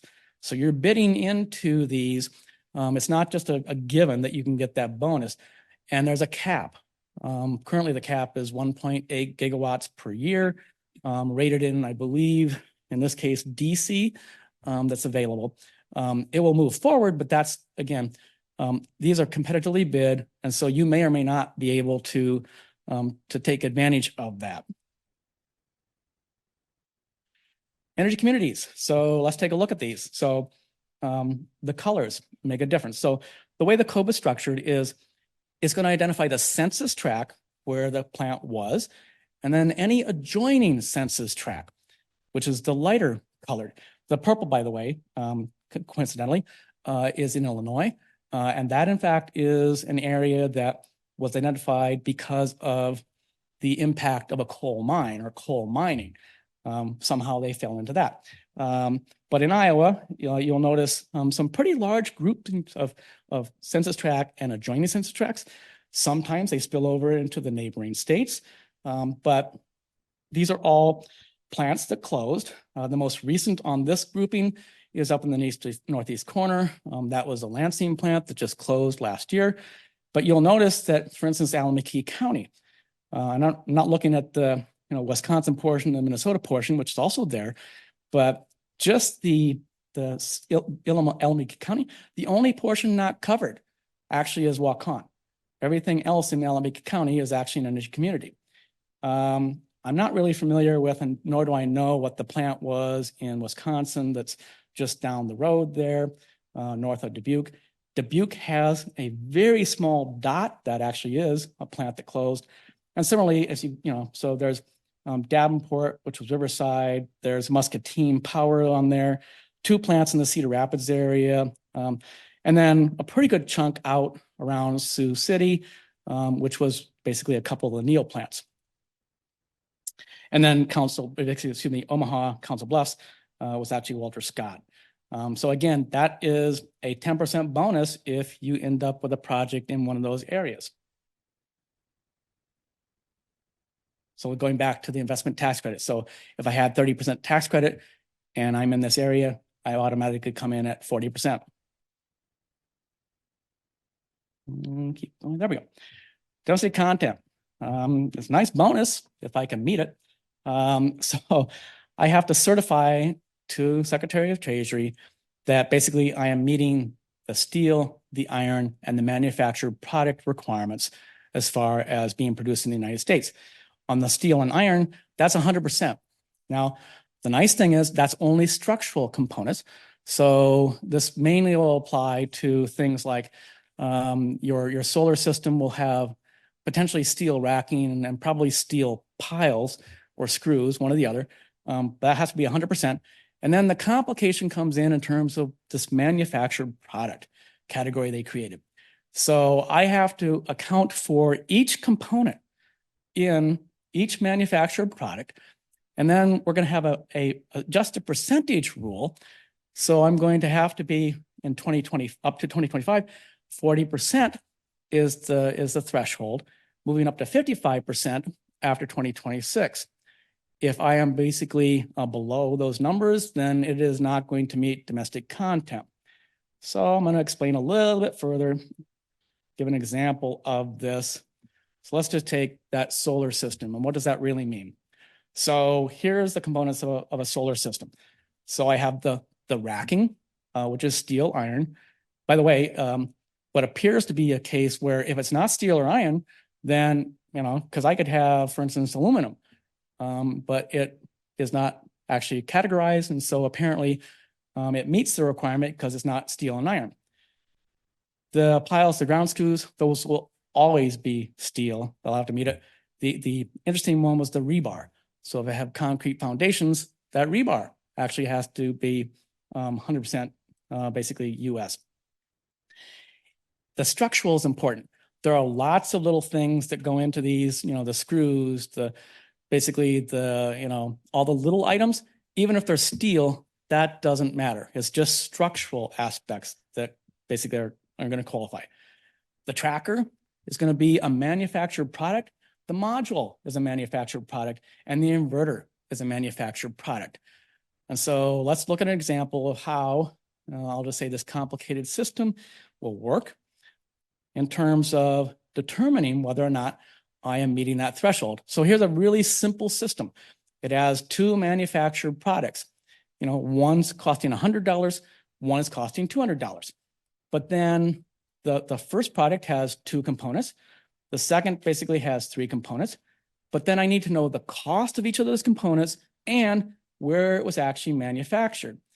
And so I'm going to sum up then the US manufactured products and cost, and that's going to be my numerator. My denominator will be the sum of the 2 products, so 300. And in this case, I end up with being 60%, which means that even in a future project, I'm going to be above 55. And so all of my project is suddenly being deemed to meet the domestic content bonus, or in other words, the 10%. So let's take that one step further. So now I basically have that project, let's just say in Alameda County. It is in the energy community. So I have the 30%. I'm going to add the 10% for the net community, and now I'm going to add 10% domestic content. So I got 50%. And now we're going to start talking about, so it says direct pay. The code actually is basically elective pay. And elective pay has two different versions. For tax-paying entities, it is the ability to transfer that credit or sell the credit to another tax-paying entity that can utilize it. You're going to get a discounted value on that, but it is going to be an ability of then the taxpayer to, I'll just say, make it more economic for them. The direct pay for governments, nonprofits, clearly the one that I'll just say gets the most interest, trying to figure out when's it available, how do you go about it? Maybe Jeremy can enlighten us in terms of how this actually works. But this is everything. So any tax credit available is going to be available then to these tax exempt entities, whether it's the ITC, the PTC, the bonuses, the energy, all that is all going to sum up just like you were a tax-paying entity, but now I'm going to apply to a treasury for that same amount. There's some, I'll just say, some processes in place where you go to a website, you register your project, and then that registration will provide you with an identification number. That number then is what used to go to treasury that basically verifies, yes, you qualify for this amount, and then the check is issued from treasury. Now, here's the little caveat as far as the direct pay. And something I'll say that originally got overlooked, but is rather important. So if the project is less than 1 megawatt, and again, this is just looking at the tax exempt and the direct pay provision. If it's less than 1 megawatt, you're going to qualify for 100%. But it also then has this proviso, I'll just say, where it's a phase out. And so if basically 90% in this year is not, then basically I get 90% this year if I don't meet that. In 2025, I get 85%. And in 2025, I get 0 if I can't actually meet domestic content. There are 2 exceptions. We'll see if this comes into play. The one is if you can demonstrate that it increases costs more than 25%. And the other is, I'll just say, maybe the more unlikely, which is you can show there's not sufficient quantity. You can show that the quality is not as good. We'll see how this plays out. So a couple more items in terms of, again, businesses, governments, and nonprofits. This was, I'll just say, somewhat talked about with Kristin. A little more detail here in terms of what this deduction actually is. This is just, again, an extension and I'll just say, enhancement of the 179D deduction, which has been available and now is just enhanced. So your commercial building. So I'm going to basically model and compare against the ASHRAE 90.1 standard. If I can show a 25% reduction, I get 50 cents per square foot. If I can show up to 50, I can get $1 per square foot. Then also, now let's bring in the labor requirements. So both the labor requirement of prevailing wage, apprenticeship. So if those are met, and I'll just say many provisions of the IRA, they decided that the multiple of 5 appeared to be the way to multiply everything. This is one of those cases where everything is times 5. So that same basically project now qualifies for $2.50 at 25% or $5 at basically 50%. This is key again. So they were thinking through the aspects of, well, gosh, if I'm not a tax-paying entity, I'm a government entity and I want to do this. Well, they provided a mechanism. So for any, whether it's the engineer, the architect, the contractor, they are allowed, or basically the entity, the government entity, can actually then transfer that basically to, again, those entities. So it should allow for, I'll just say, a more cost-effective project because any of those entities can now basically build that into their overall cost. I think that's actually key. It should work pretty well. And more importantly, they can do this every 3 years. So maybe the disincentive to go for 50% is because if I can do 25% and then just 3 years later do another 25, we'll see how this plays out also. And then one more. So builders and contractors. So this is single family and manufactured homes. And so there are tax credits available for up to $2,500 for the Energy Star, $5,000 basically for the DOE Zero Energy. But here's, I think, where the more important one comes in. It's the multifamily housing, where if I basically have multiple units, I can get $500 per unit. It's Energy Star, $1,000 per unit. It was Ready Home compliant. Then, of course, like I say, let's multiply it by 5. So if I basically meet basically the prevailing wage requirements, now I can multiply by 5. I can have $2,500 per unit or $5,000 per unit. That looks like a pretty significant deduction to me, or to the credit basically to the builder. And then there's one thing that actually works on this too, which is if this happens to be a residential complex that is 4 stories or taller, they can not only avail themselves of this, but they can also stack with the 179D. So if you're looking at multifamily above 4 stories, that's a significant potential credit / deduction, again, which should bring down hopefully the cost of housing. I should mention stackability. Many of these programs are stackable, some are not. And Amber may address this, but the 2 rebate programs, you can't use both rebates on the same item. Now, on the other hand, you can use tax credits and rebates together. And so if I got, let's just take the heat pump. I have an $8,000 rebate. I'm going to take that off my costs first, and then I can come in and take my 30% tax credit on the remainder back on the 25C tax credit, which would be, again, up to $1,000. And I think, yes, indeed. So my conclusion, the IRA is going to accelerate electrification. This is somewhat, I think, what Kristin was mentioning, but it clearly is going to help move this along. It is clearly in Iowa going to see an acceleration of wind, solar storage, and transmission. And we're in a paradigm shift. Everything about our system is changing, including not only the way we generate, the way we deliver, but ultimately how we basically regulate will change also. And with that, and so as we work through this, we are going to welcome Amber Trying to find Buckingham. Trying to find, yes. My name is Amber Buckingham, and I am a program manager here in the Iowa Energy Office, which is a division of the Iowa Economic Development Authority. And today I'll be talking to you about the IEDA, Iowa Energy Office federal funding opportunities.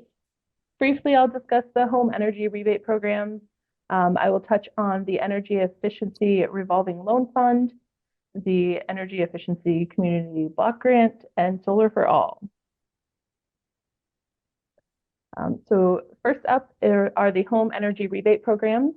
The Inflation Reduction Act authorized DOE to carry out 2 energy rebate programs, 50121, which is now called HEEHR, which is the Home Electrification and Appliance Rebate Program, and 50122, HEEHR is now the acronym, which is the Home Efficiency Rebate Program.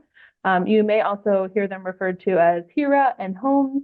A lot of people, including DOE, use those acronyms interchangeably, and they're constantly changing. So we're just trying to keep up as best we can. In this chart below, you can see the rebate amounts that are allowed within each rebate program. The home efficiency rebate program is more of a whole home energy efficiency program, and it's not prescriptive like the home electrification an appliance rebate. So the rebates are a little bit different and composed a little bit differently.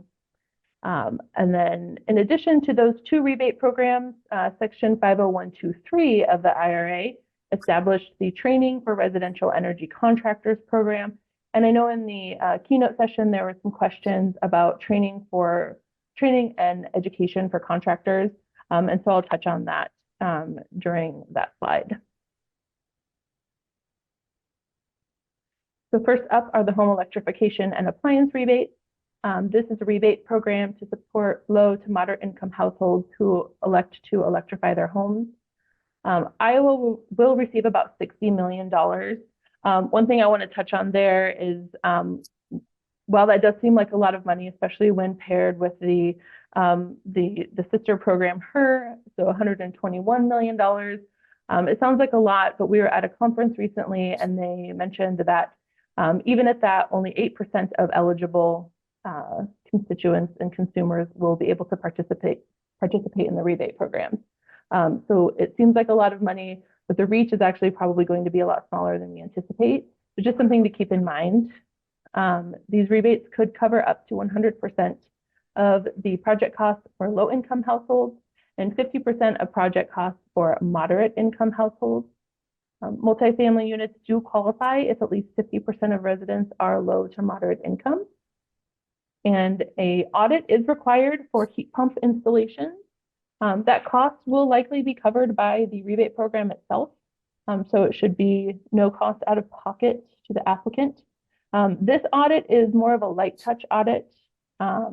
Will probably require a little bit more than what the DOE considers a light touch, but certainly not as in-depth with blower doors and modeling as the sister program. And an HVAC certification is also required for heat pump installations. Right now, the most common HVAC certifications are NATE, which is the North American Technical Excellence certification, and HVAC Excellence. Both of those require a lot of prerequisites and training, and I'll touch on what Iowa elected to do when we discuss the training for residential energy contractors.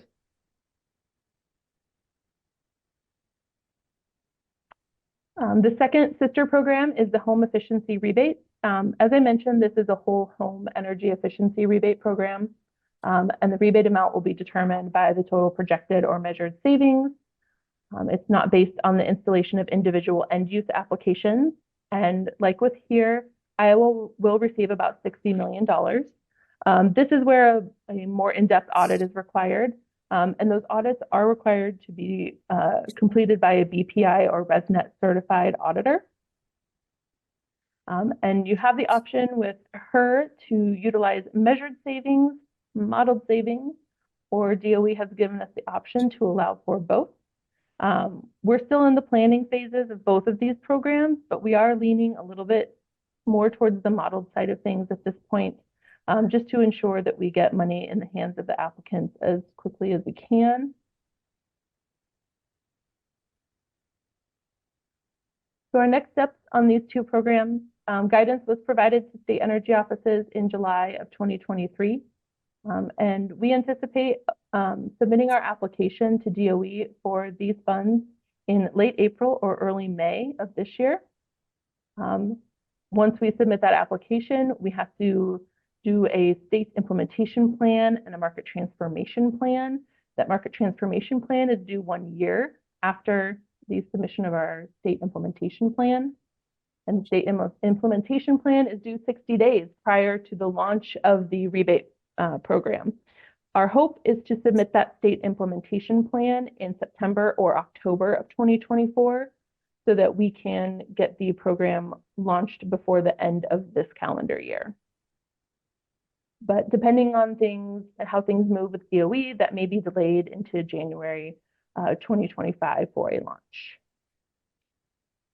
DOE is providing a rebate repository, but states have to provide application and audit platforms, eligibility verification systems, and all of the other necessary tools and APIs to make this program work. The State Energy Office does plan to release an RFP for implementation and planning of this program We are a small energy office. There's only 8 of us. And so we will be releasing that RFP and looking for an implementation contractor to kind of implement soup to nuts, from the planning to the implementation, call centers, income verification, everything that is necessary to make this program run. So the third piece of the puzzle, and one of the most necessary components of making sure that the 2 rebate programs run, is training our residential energy contractors. So DOE provided funding for contractor and auditor training, which aims to provide state energy offices with grants to deliver energy efficiency and electrification improvements. Iowa will receive about $2.1 million, and that comes in 2 tranches of $1 million each. Our application for this program was submitted in late January 2024, and the funds can be used for new workforce training, existing workforce training and certifications, auditor training and certifications. And to note here on the existing workforce training and certifications, Iowa plans to request an approval of our own training system and certification, knowing that the prerequisites for both NATE and HVAC excellence are long and time consuming, and we need to get contractors trained and ready to participate in these programs as quickly as possible. And a lot of that will have to do with education and some market transformation around the installation of heat pumps. We plan to probably have some hands-on learning for both consumers and contractors to make sure that everyone can see and feel and understand what a heat pump looks like, how it works, to hopefully kind of move the needle and ensure that people understand that they are a viable option in Iowa. So the timeline for the training for residential energy contractors, or TREC, like I said, we did submit that application in January 2024. We plan to, there's about a 60-day negotiation period with DOE. We're hoping to have those funds in our office in April or May of 2024 and complete our first auditor training program in June of 2024 and our first contractor training program in July and August of 2024. But before we can do any of that, we do need to have portals for both the auditor and the contractor side of things so that people that are participating in the programs can get to know what that will look like. We will do all of the training in one session to train them on how to use those portals, as well as get their certifications.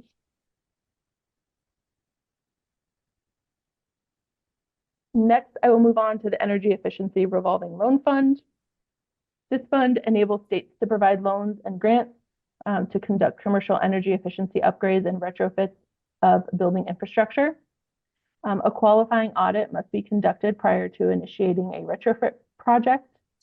And the Iowa Energy Office is the authorized representative of these funds. IEDA will be allocated about $6.7 million to develop or supplement existing loan programs. And an application for this funding was submitted to DOE on May 26th of 2023. We have been told that we will probably likely not receive funding until later this year for this program. But some program highlights: it does have a 5-year lifespan. The loan term has to be less than 15 years. States may retain the funds after they're cycled through, and when that happens, the federal requirements do expire. And states can select their preferred interest rate. All right. Moving on to the Iowa EECBG Community Fund. This is about $1.2 million, and it funds local government-led energy efficiency projects. To note, cities and county governments that are not eligible for direct federal allocations can apply for this. So if your city or county received a direct federal allocation, you cannot apply for this. The funds can be used for building energy assessments or audits, plus those energy efficiency upgrades found during those assessments, energy efficiency upgrades at wastewater or water supply facilities, and the replacements of things like stoplights and streetlights with high efficiency bulbs. Cost share is not required, but it is scored. and the request must be no less than 50,000 and no more than 300,000. And then on the flip side of this program, there's an innovation fund, and this funds innovative energy efficiency demonstrations and renewable energy demonstrations. The projects must benefit the community, and a scoring preference will be placed on benefits to priority communities. Project timeline is less than 3 years, and there is a minimum cost share of 50% of the total eligible project cost, and the request must be no less than $50,000. If you are interested in this program, the application does close, I believe, on March 18th of this year. And so we'll be making awards most likely in the May-June timeframe.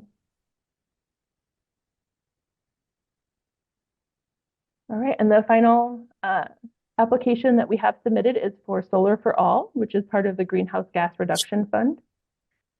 There is about $7 billion available nationally. Funds must flow to low-income and disadvantaged communities, which are priority subscribers.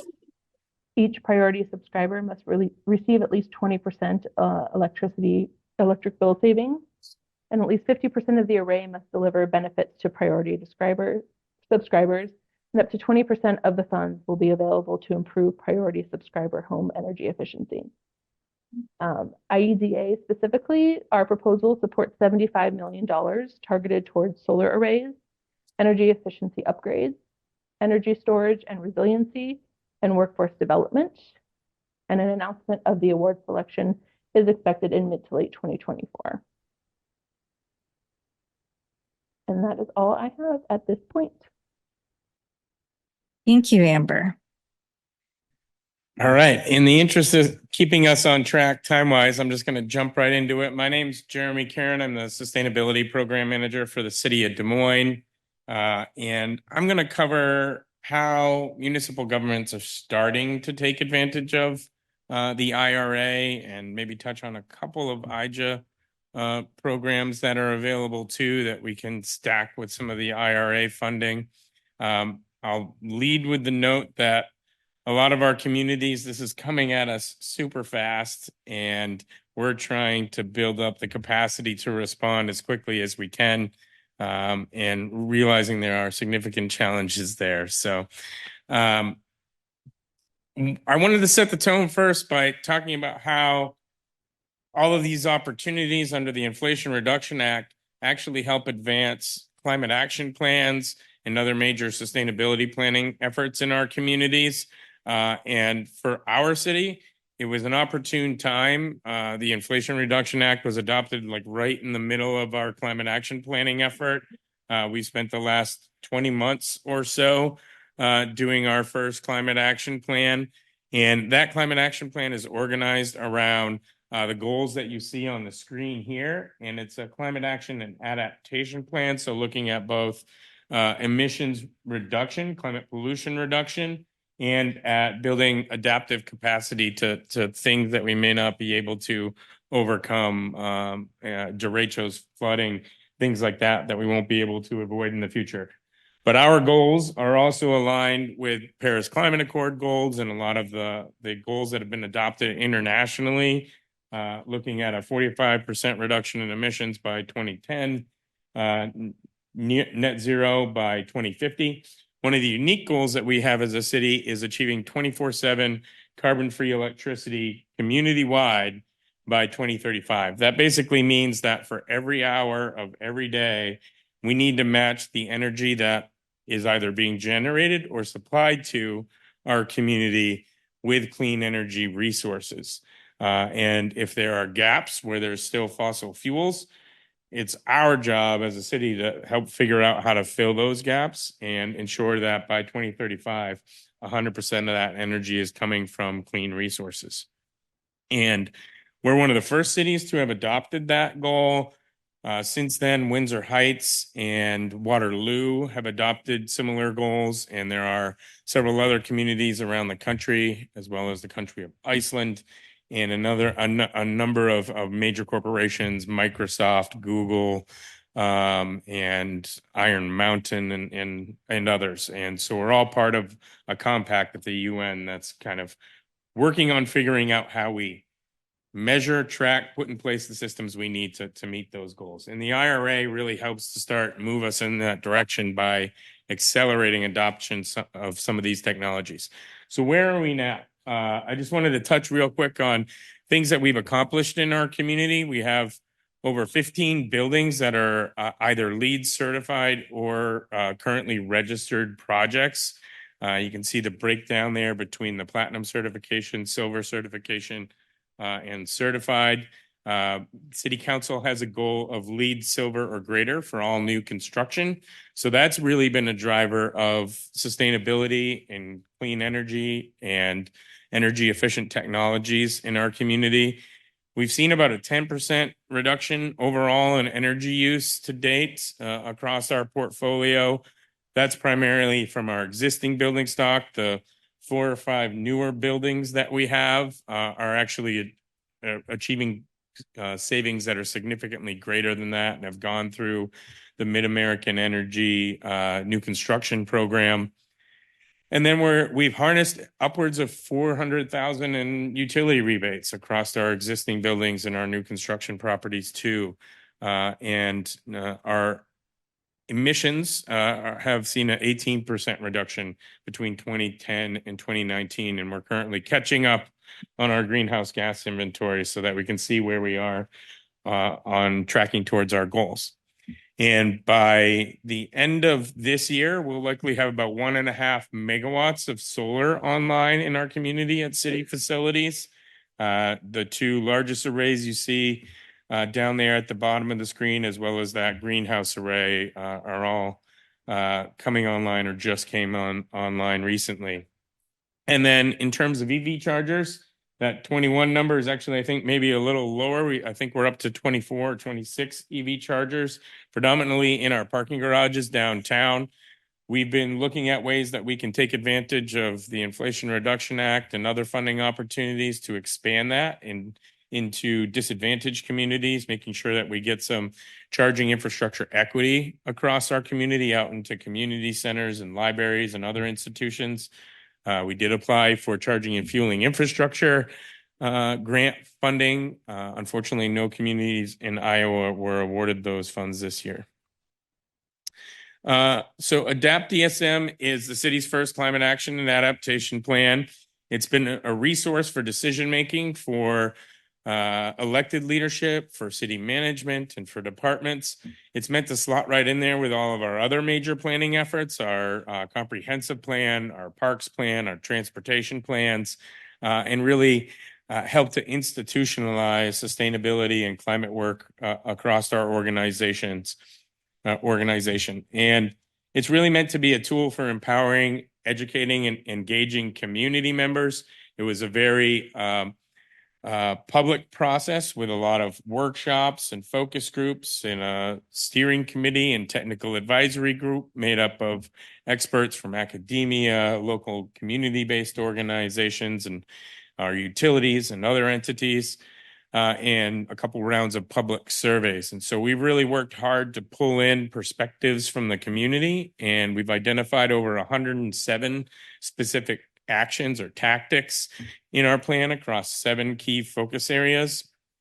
And a lot of those align with funding opportunities that are in the Inflation Reduction Act. And we really tried to make sure that we reviewed what's available in the IRA to help us prioritize what we focus on in the plan. So this just gives you a quick overview of the key focus areas that are in the plan, looking at buildings and infrastructure, energy supply and distribution, as well as a host of environmental and community-specific focus areas like natural and water resources and water systems, waste management, food security, among others. This plan also really focuses on how do we harness economic benefits, health and welfare, improvement opportunities, as well as ensuring that we're delivering a more equitable and just future for our residents in our community, and really using the plan to inspire creativity and innovation in our community as well. So prioritization of a number of the actions that are in the plan are also built around fulfilling some of these other co-benefits. we realize that we can't implement every action all at once. This is a 25-year planning horizon that we were looking at. So what could we prioritize and focus on first?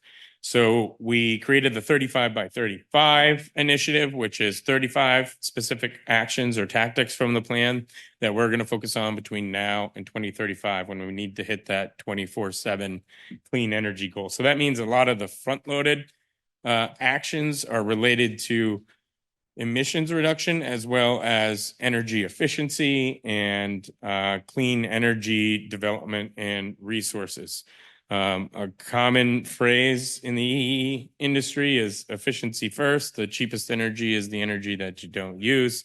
And so our plan really prioritizes energy efficiency first and community education, especially in the next couple of years, to get people on board, help them understand what's available for tax credits and other opportunities, and be able to take advantage of those.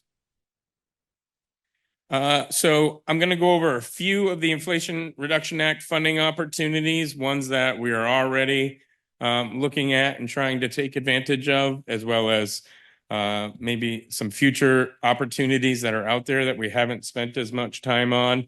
Amber did touch on the energy efficiency and conservation block grants. I didn't include that because the federal ones that we're getting a voucher for are actually from, I think, the Infrastructure and Jobs Act. So we are getting a voucher direct to our community that we're going to utilize to do some energy efficiency programming. And I'll touch on that, how we're going to leverage that in combination with the Inflation Reduction Act a little later. So the Greenhouse Gas Reduction Fund has 3 different buckets of funding. The National Clean Investment Fund, on the left-hand side of the screen there, that is a one-time grant opportunity, and we're actually part of a proposal that was submitted underneath that by Rewiring America, who we heard from earlier today and helped organize this event. I think we're the only Iowa community that's participating in that project right now, and there are several dozen communities across the United States that are participating as part of this application and teaming with these primary applicants: Rewiring America, Enterprise Community Partners, United Way, Habitat, and creating a fund that we can really take advantage of to help accelerate investment in clean energy and energy efficiency programs in our community.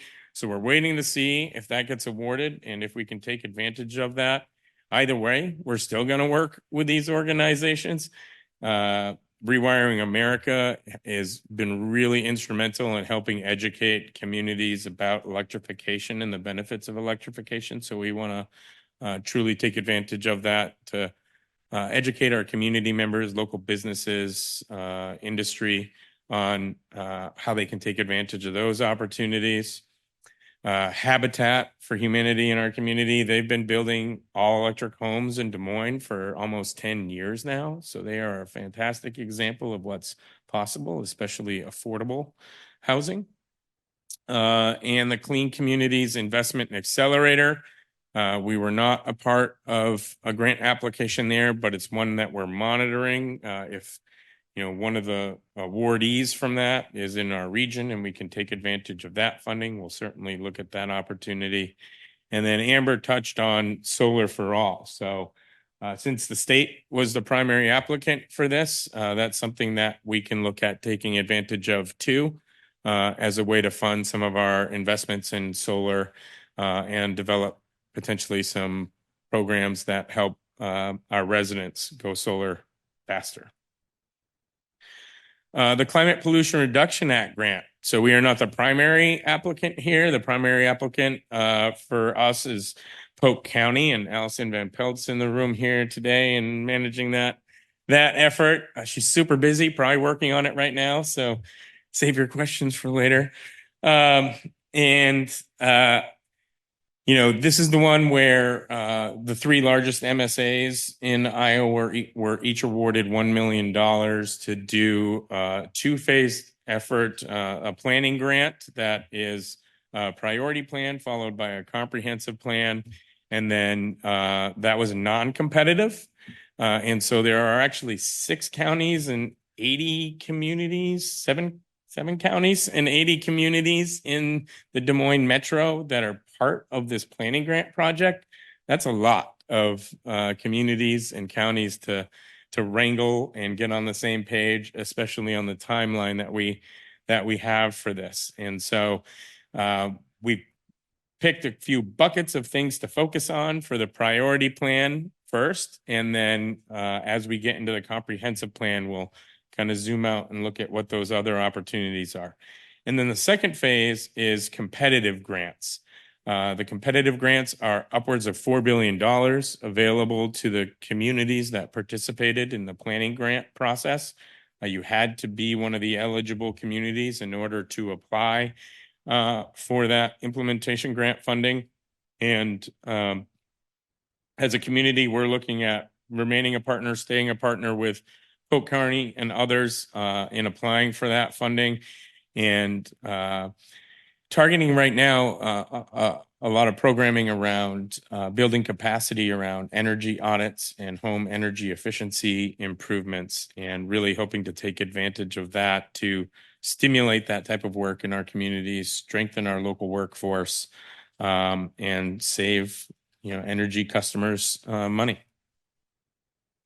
So just I want to throw the timeline up there so everybody can kind of see. This is a common thing with a lot of the Inflation Reduction Act funding opportunities. There are some that are annual and will go through 2032 or beyond, but there are a lot of them that are one-time. They're happening right now and are due within the next 3 months or 4 months or before the end of the year. And that's got all of us running around like crazy to figure out which ones make the most sense for us, which ones do we have time to ferret out the opportunities with, and figure out what makes the most sense to pursue. Energy efficiency contractor training, Amber touched on that. So we have some programs in our community already that can benefit from this training and from associated funding through other IRA programs. We have the DSM ION program. Currently, that is a program that we run through the city of Des Moines that provides primarily exterior improvements to low-income homeowners, and that's primarily more curb appeal or deterioration, and so fixing siding, fixing landscaping, other things that are deteriorated at a person's home. But we see a real opportunity to enhance that program to include more energy efficiency upgrades, whether that's weatherization at the household, window replacements, panel upgrades. A lot of the low-income housing in the Des Moines metro, and in Des Moines in particular, the housing stock has older electrical panels, and a lot of those homes need panel upgrades before they can even start to think about installing heat pump water heaters, solar panels, other technologies. So how can we include that in this program as well? And so the energy efficiency conservation block grant money, the voucher that we get, we're looking at utilizing that to take advantage of technical services from the DOE to redesign this program so that we can start to pull in these other opportunities. And then a portion of that funding dedicated to piloting that in a few of the homes, and then hopefully piggybacking that with the Climate Pollution Reduction Act grant funding to expand that program and broaden it across the community. And then we have community partners. Neighborhood Finance Corporation has the Energy Advantage program that we partnered with them on and provided some seed funding to get that going through our ARPA funding. That program provides forgivable loans, low interest loans, other financial services to low income to moderate homeowners to invest in clean energy technologies, solar primarily, and in energy efficiency upgrades. They do audits as part of that program, so making sure that they get their auditors and contractors trained up and taking advantage of the training services that IEDA is lining up.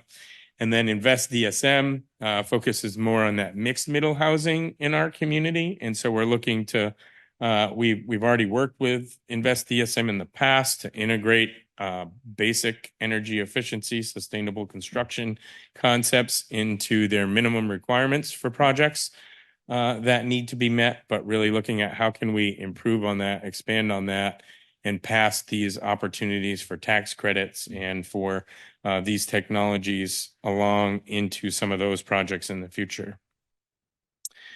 Investment tax credits and elective pay. So these are a lot of the buckets that Steve touched on earlier.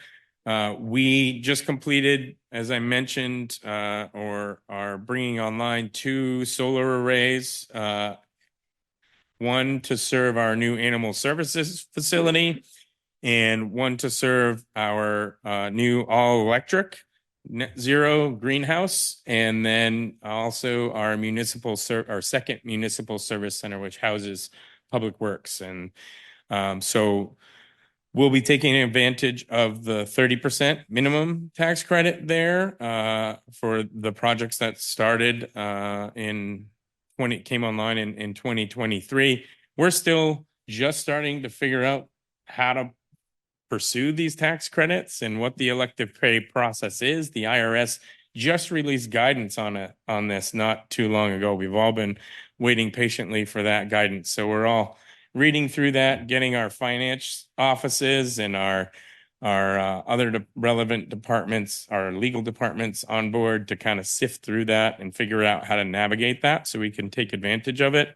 But in a best case scenario for particularly the greenhouse and animal services arrays, those are actually built on an unregulated landfill that's considered a brownfield. So we have that tax credit bonus adder to potentially take advantage of, as well as confirming whether we meet the domestic manufacturing requirements for the arrays that went into those projects. And they are also located in what's considered a low-income community. And then looking at applying that where we can also. But in the best case scenario, this is just high-level math. This isn't the exact numbers for what we think we could return for those solar arrays. But if we were able to nail all of the bonus credits plus the tax credit, we'd go from having a system cost of 1.9 million to a total cost of 760,000. So significant savings on that system. And you can see on the map here where those facilities are located. We're creating kind of a campus of city facilities here. And that unregulated landfill that I talked about is actually a total of like 14 acres. And these arrays only take up a small portion of that acreage. So we're looking at how can we leverage that otherwise unusable land to build out larger solar array, community solar array of some kind, or solar plus storage, and utilizing the Inflation Reduction Act to fund that, and looking at whether that's something where we should partner with our local utility or something that we can invest in on our own behind the meter and take advantage of it that way. Still looking into that, feeling that out, seeing what makes the most sense there, but a significant opportunity to build out some clean energy for our community there. So I wanted to touch on challenges in pursuing IRA funding. And I know that there's a lot of municipal sustainability managers and other leaders here in the office too, in the classroom today too, that I see in the room. And we're all facing this. Staff capacity is probably one of the biggest challenges we have. We're all pretty small offices. I know there's myself and one sustainability specialist on our team. And, a lot of these federal grants come with significant reporting and tracking requirements. And our offices are really going to need to be invested in and strengthened in order for us to one, wrap our heads around what these opportunities are, two, organize ourselves, and three, pursue them, write the grants, get the funds in, figure out how to turn those around and get them back out into the community or back out into our organizations, and then report back on them. That gets at the funding capacity. The timeline frequency, I think I touched on that earlier. But then also a lot of these have requirements or opportunities to partner with other community-based organizations or other communities. And so figuring out what do those teams look like, those partnerships, getting everybody with disparate ideas or approaches to the table and in agreement on the direction we want to go. That certainly presents some challenges. Shelf and shovel readiness. In a lot of communities and states that have been doing this work, sustainability work for 20 years or more, they were ready to go when the IRA hit the ground. And so they're getting a lot of the money because they're already 10 years ahead of where a lot of our communities are right now. And, you know, that creates some unfairness, I think, in the way that these funds are being rolled out to communities so fast. But we need to get up to speed and pursue these as quickly as we can. Political will is another major one. There's a lot of enabling legislation that's needed in Iowa for us to take advantage of a lot of these programs, whether that's for community solar, property assessed clean energy, pay as you save programs that provide on-bill financing potentially to fund some of these opportunities, and even integrated resource planning, for instance, giving more value to some of these opportunities in our state. And then technical assistance, making sure that we have the aptitude or can access the aptitude to understand what we need to do to get our organizations in the right place to apply for these funds. So with that, knowing the time, I'm going to turn it over to Cody here real quick. Thank you, Cody. Thank you. That's the risk of going last, right? I think we're all excited about this work. So I'll be as quick as I can while also giving credit to this topic, which I think is incredibly important. So I'll be talking today a little bit about the environmental justice components of the Inflation Reduction Act. Quickly, my name is Cody Smith. I'm a senior policy advocate at the Iowa Environmental Council. I like to think of this area of work of making sure that the benefits from all of the stuff, which is a lot that you've heard about today, is getting to the Iowans that have the greatest need. So we have to think strategically about communities that have the greatest need for new funding to alleviate anything from the cost of energy to the pollution that they might face, and how that fits in with all the other disadvantages that exist in our state with different communities. So with that, I will go as quickly as possible. You've heard about IEC already today, so I'm just going to go ahead and skip through those. Essentially, I just want to mention one thing. We envision a state that's a leader on all of these things, the climate provisions, the clean energy provisions, and these environmental justice provisions that we're speaking about today.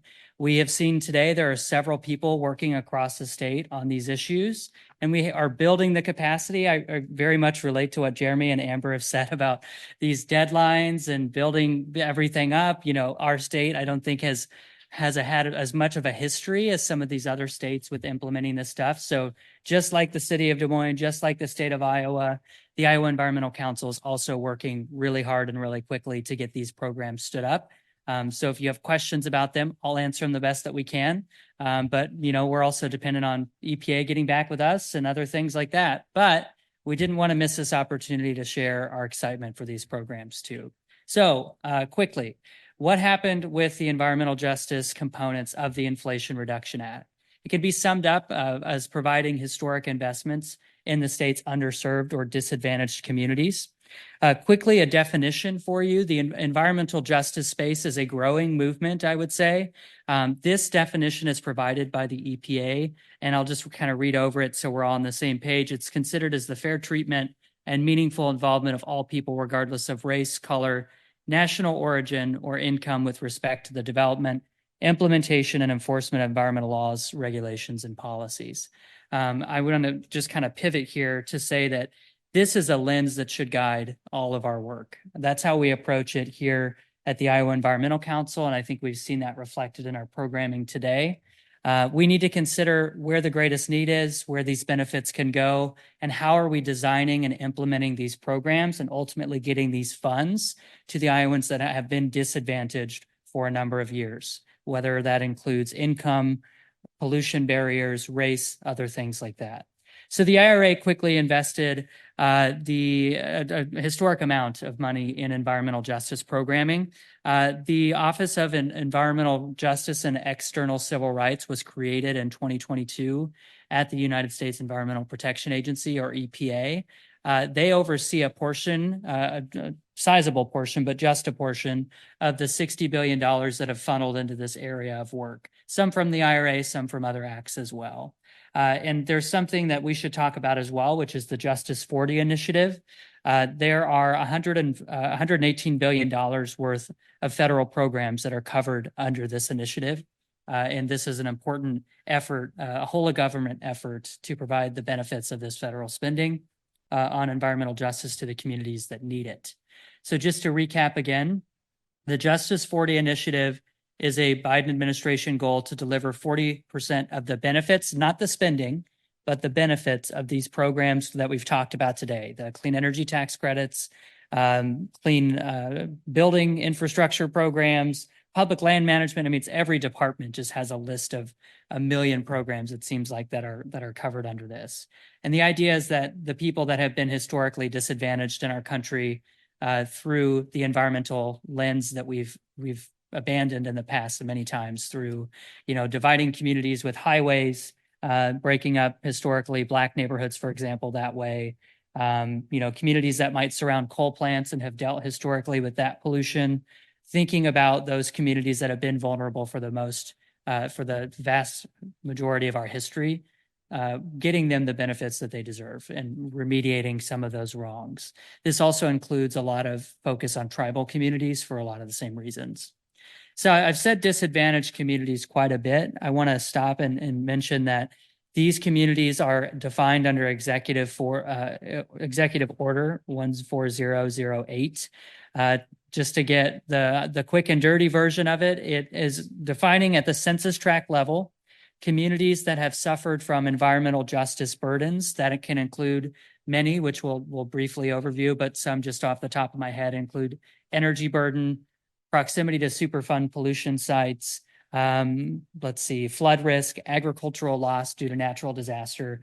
There's dozens of them, but they also must meet economic indicators for disadvantaged as well. So low and moderate income communities, historic redlining, those types of things as well are very important and are required, in fact, to be considered as a disadvantaged community. IEC's approach quickly. I know that we're getting a little bit over here. We are committed to this work and we play a role. We recognize that our organization historically and currently plays a role in shaping environmental policy and regulation in this state. And we believe it's our role to help make sure that this isn't an area that fails to consider the historical impacts of the policies that we've had. Our role, we believe, is most effective when we elevate local solutions by developing relationships in communities who have faced these burdens and continue to do so. And we want to make sure that we're implementing that change with local leadership and us being a partner there. We do our best to make our work strategically driven and data driven and informed to make the best decisions that we can about how we're implementing and designing these programs. And we also recognize, as I've said before, and is required in the federal definition, Iowa's disadvantaged communities are facing both environmental justice burdens, so the flood risk, energy costs. They're also low income, moderate income sometimes, but mostly low income. And they tend to be more diverse racially in the state than the overall averages of the state population. So we're talking a lot more often about Latino populations, Black or African American populations, and tribal nations within the state. So what we did is we took all of this and a kind of similar feeling, I'm guessing, to what Jeremy and Amber have felt over their work. We're like, what do we do with all of this money that we're saying we're going to get?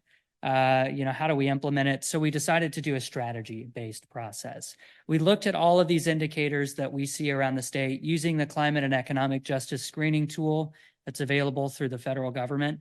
And we looked at on the right side, you see these environmental justice indicators I've been talking about. These are just some of them that we use. So flood risk, expected agricultural loss rate essentially is just how much is cropland at risk to natural disaster loss. Energy burden, PM 2.5 or particulate matter pollution in the air. Where does the community stand on that? We added in the required economic indicators. The below 200% of the federal poverty line indicates what communities in the state are low to moderate income. Annual median income is also in there. And we decided that with our commitment to justice, equity, and inclusion, we should also consider demographic indicators as well. Percent Black or African American, percent Hispanic or Latino, and then American Indian or Alaska Native. So we did all that. We did a mapping exercise. Here's a quick example, which you'll be able to look at here more in just a second.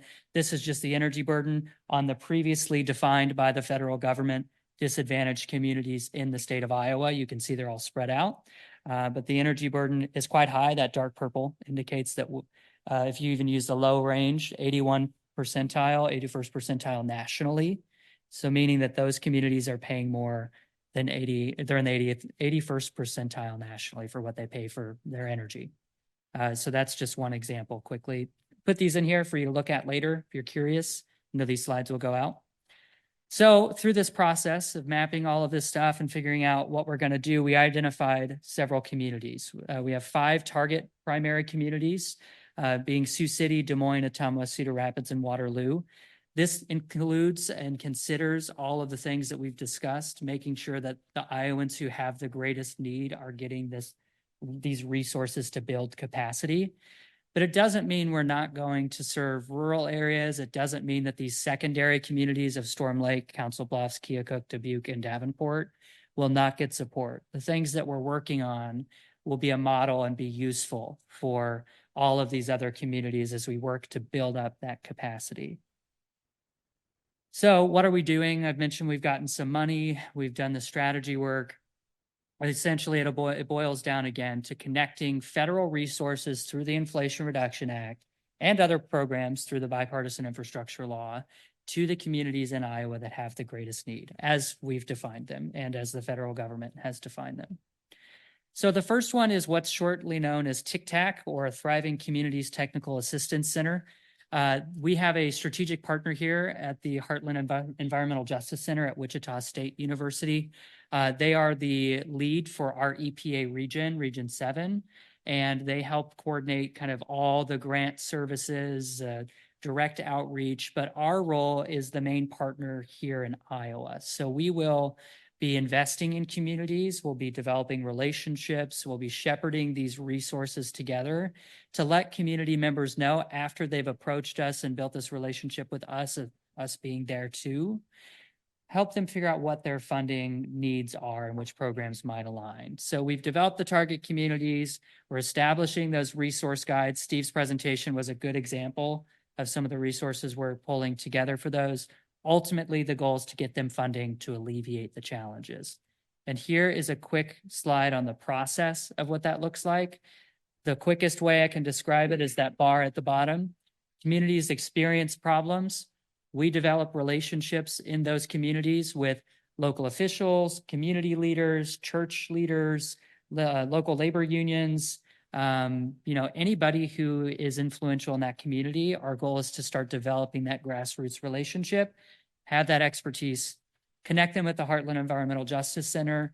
They will provide direct assistance with helping understand the program, guiding them on whether or not they need professional services like an engineering firm or an assessment or an energy audit to get funding for that program. And then they'll actually help them apply for the funding. And we will be a part of that process too, helping get that application in. So somewhere like a neighborhood in the city of Des Moines can apply through the state for community solar for all funding. We've helped identify the program, identify the cost area, disadvantaged community, which tax credits might apply. The Heartland Environmental Justice Center helps them get the application in. And the ultimate goal is they get the funding. And quickly, we have 2 more programs I want to mention here in the last couple minutes. The EPA's Environmental Justice Collaborative Problem Solving Grant. This is essentially focused on one major thing, building leadership and capacity for environmental justice here in Iowa. The objectives include building and training environmental justice cohorts in 4 communities, 2 communities in year 1 and 2 communities in year 2. The first year, it's pretty set for us that we will be working in Iowa City and Waterloo. We have local partners. We'll be able to give sub-awards to those partners to help conduct events, develop a leadership curriculum to help train those cohorts of local leaders so they understand what resources are available and they can inform us on what challenges that their community is facing so we can connect them with funding. And here's a list of those key partners as well. And ultimately, the goal again is to build capacity, connect them with funding. We also are a sub-awardee, the main sub-awardee on the EPA's Environmental Justice Government to Government grant. This was initially awarded overall to the Iowa Department of Health and Human Services. Again, increasing environmental justice engagement and capacity in the state. Some of the key elements of this program are to develop a group of environmental justice health equity program navigators. It's written right now to include up to 20. We believe that might shrink a little bit so we can give them more resources, but that's currently being negotiated with EPA. The idea is that these would be embedded local experts on community issues that also serve as liaison to those of us that understand the programs and the funding resources and be able to develop a network of folks that across the state, we can help connect them with these federal resources. And I've mentioned the 2 cities and the other one as well, Iowa City, Cedar Rapids, and Waterloo. Along with our target communities, our local partners listed here will help us decide where some of these investments go and how we roll out this program. So this is the quickest I've ever talked about these things. I'm a little bit out of breath, and I'm sure you are too after all these. But Steve mentioned this in his presentation as well. This is a good resource for understanding these programs and getting just kind of a grasp on, what resources are out there. If you see things in your work that you're not seeing on this website or hearing from us, please reach out. That's part of our role, as I've described with TICTAC, with these other environmental justice grants. We can't decide what is important for everybody else, and that's what we want to avoid. That's why we have a strategy.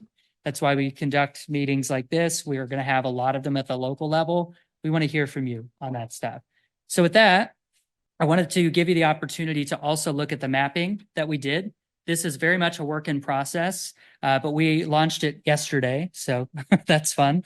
I plan on adding all of the indicators from the climate and economic justice screening tool in there. I have been scraping access from a prior institution I attended for GIS, which is now transferred as of yesterday to IEC. So we have this control here, so we're going to continue to build upon it, but I invite you to look at your community.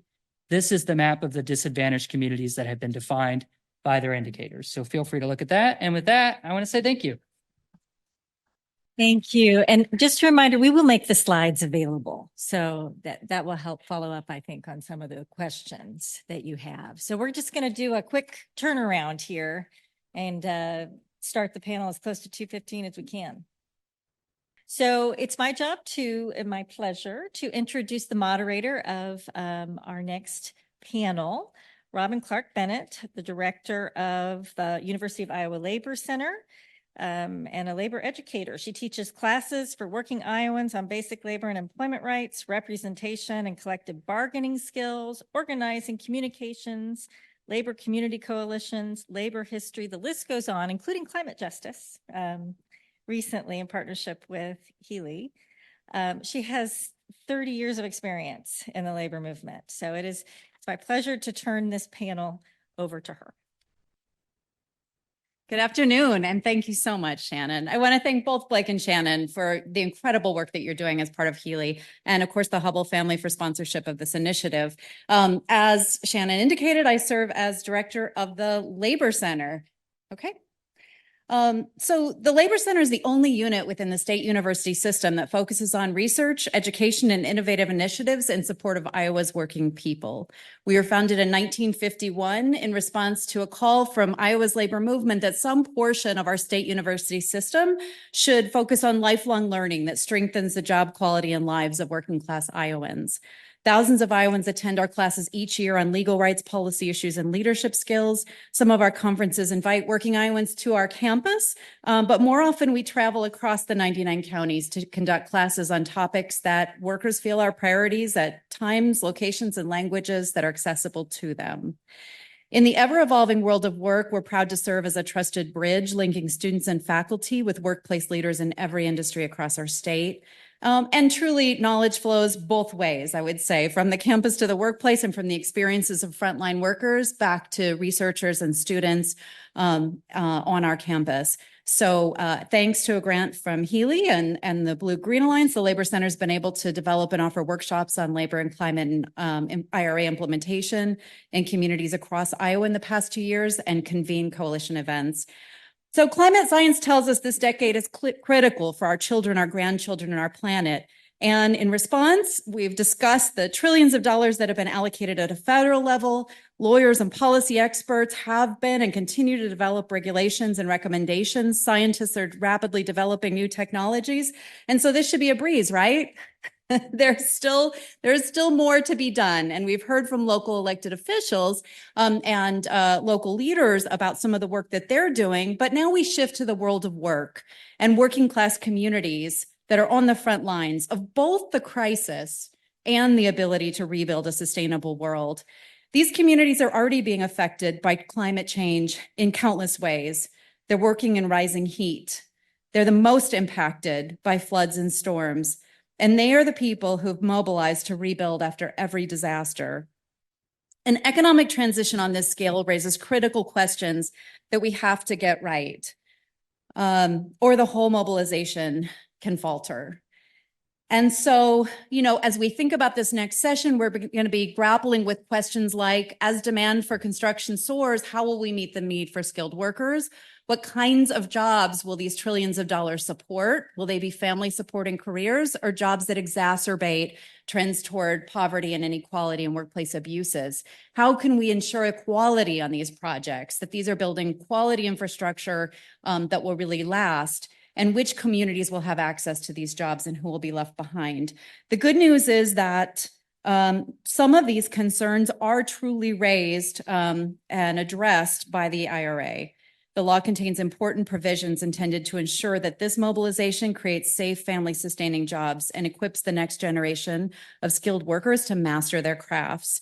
It prioritizes low-income communities and equitable job access opportunities, but how fully we implement these provisions will influence whether workers see a sustainable future for their families and their communities in this transition, or whether they feel this transition leaves them out or comes at their expense. So the American labor movement brings essential experience to this discussion. For generations, workers have collectively developed solutions to address safety, retirement security, and state-of-the-art training systems that have adapted to every shift throughout our history in the economy. They have trusted networks that reach every county in our state to deliver information and have developed coalitions with a wide range of nonprofit organizations on the front lines of the transition. So it's my pleasure to announce our panelists for this session. And we're going to start with Samantha Groark. Samantha is Executive Director of the Central Iowa Building and Construction Trades Council, which is a regional affiliate of the Iowa State Building and Construction Trades Council. The council comprises 16 building trades unions representing thousands of working men and women. And prior to this role, Sam was a union-side labor attorney at the Kansas City law firm of Blake and Uhlig, representing unions and employee benefit funds across the Midwest. She serves on the education cabinet for United Way of Central Iowa and is a board member of the Iowa Women in Trades. She also serves as zoning commissioner for Polk County. Sam has a bachelor's degree in English from Xavier University and a law degree from University of Missouri. It's my pleasure to welcome Samantha Groark.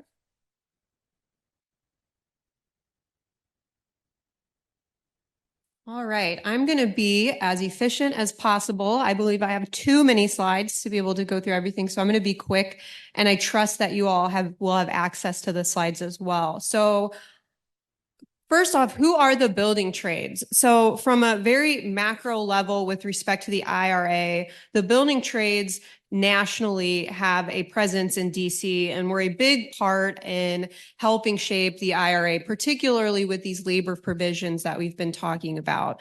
The building trades represent 16 various craft unions, and you can see in the blue there the list of the types of trades that are represented. These unions also have affiliated registered apprenticeship programs. These apprenticeship programs are separate, distinct entities that are jointly managed by both labor and contractors, and we'll talk about that in a second. But essentially, we represent all of these crafts who many, if not all of them, are involved in various types of energy projects that are covered by the IRA.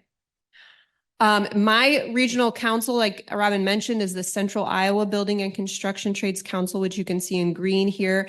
There are 9 regional councils across the state that are under the umbrella of the Iowa State Building and Construction Trades Council. We have a former president of the Iowa State Building and Construction Trades Council here with us today, Bill Gerhard, whose leadership has meant a lot, bringing us to this really important moment, given the IRA and the enormous opportunities it presents for our state and our workforce. I flagged this slide because if you are interested in getting into contact with the building trades, or more importantly, its affiliated apprenticeship programs, these are the councils that serve as the umbrellas for all of those trades and are a really great starting point. Most of them have websites and phone numbers and things that you can call. So Iowa's building trades have been working on energy projects for as long as there have been energy projects. We have a track record in working on utility scale solar across the state. Our state's great wind farms, also geothermal systems and electrical vehicle charging systems. At the same time, we've been building capacity in our apprenticeship programs, many of which have been around for over 100 years. And at the same time, prioritizing making sure that our members' jobs are not only safe and that they're properly trained, but that they received living wages, health insurance, retirement security. The 2 big labor standards in the IRA, which is the subject of our day, is prevailing wages and registered apprenticeship utilization. So I'm just going to briefly go through each of these 2 main components so that you have an idea of how they apply in particular to working people's lives. It's important to emphasize that meeting these labor standards account for a substantial part of the available tax credits. You'll see here, for example, 24% of the 30% available under the Clean Energy Investment Act tax credit alone requires compliance with these labor standards. So prevailing wage. So the term prevailing wage is borrowed from and associated with the Davis-Bacon Act. The Davis-Bacon Act is a product of the New Deal era that is designed to help ensure that community wages aren't lowered through the public bidding process. In other words, the federal government, in its wisdom, decided that if the federal government's going to spend money on construction projects, we don't want those dollars to go towards lowering standards in communities where we build courthouses or other federal buildings. So the law that still is on the books today says that any project over $2,000 requires payment of the prevailing wage to all laborers and mechanics employed on the project. How it works is the U.S. Department of Labor Wage and Hour Office periodically conducts wage surveys that are determinative of what the prevailing rate, both in terms of cash per hour as well as fringe benefits for each individual craft. Think of that first slide I showed you. And it's also determined by which industry the work is being done in. You'll see those 4 listed here. And by each state, it is specific to either a county or a zone of counties. What makes the IRA really unique and fun for us labor and employment policy nerds is that this is really a unique moment where the Davis-Bacon Act or prevailing wage laws are getting applied to non-federal projects and often private projects. There are many states in the US that have state versions of the prevailing wage law, which means that similar wages would be required for state or local projects. Unfortunately, Iowa is not one of these states, but this really is a unique opportunity for this particular law to be applied to the projects that we've been contemplating. So on this slide, I have an example of kind of generally how this would work, right? So say that there's a solar farm being constructed, labor classifications would need to be consulted from a wage determination survey done in that area. For solar fields, you're going to be seeing laborers, electricians, operating engineers, iron workers, and folks would make sure they have the appropriate wage determination from the DOL to see just what wages and benefits need to be paid on that job. I'll say that for the most part, union wages and benefits prevail or have a high impact on what the wage and benefits will be under a wage determination survey. However, this is definitely not a strictly union or only union system. Rather, we like to think of it as high road versus low road or responsible versus irresponsible in terms of the pay and benefits and investments in community that we've been talking about. So why did the Biden administration include prevailing wage as one of the labor provisions? Well, prevailing wage, much like I alluded to with respect to making sure we maintain community standards, is that it's a great way to address a huge problem in the construction industry, which is wage theft and misclassification. Common Good Iowa, I see Sean Finn, I think, in the corner, had a wonderful, well, it's a wonderful report in the sense that it's very well researched and very scholarly. It is a very disturbing report with respect to what it found in terms of just how much money is stolen. And stolen really is the right word to use from workers here in the state of Iowa. Construction workers are particularly vulnerable to wage theft and other abuses because of the job-to-job nature of the industry for lots of reasons that are related to immigration and lack of access and resources. At the same time, our state has created a system where we, by large, have to give public projects to the lowest bidder without much consideration for the responsibility of those contractors in terms of how they pay their employees. Do they invest in training programs like apprenticeship programs? Again, prevailing wage helps combat wage theft because there are requirements that records be kept, that records be submitted. The DOL can come in and audit. Contractors are required to post notices, and generally employees on a job will know it's a prevailing wage job and know exactly what they are supposed to be paid. There's kind of a hierarchy here on the side. At the top, it might be cut off for some folks. It says project owner, general contractor. Sometimes there is a concern from workers not even knowing who their boss is on some of these projects. We've seen these projects around town. You've heard of things that have gone horribly wrong on construction projects with respect to things like child labor, et cetera.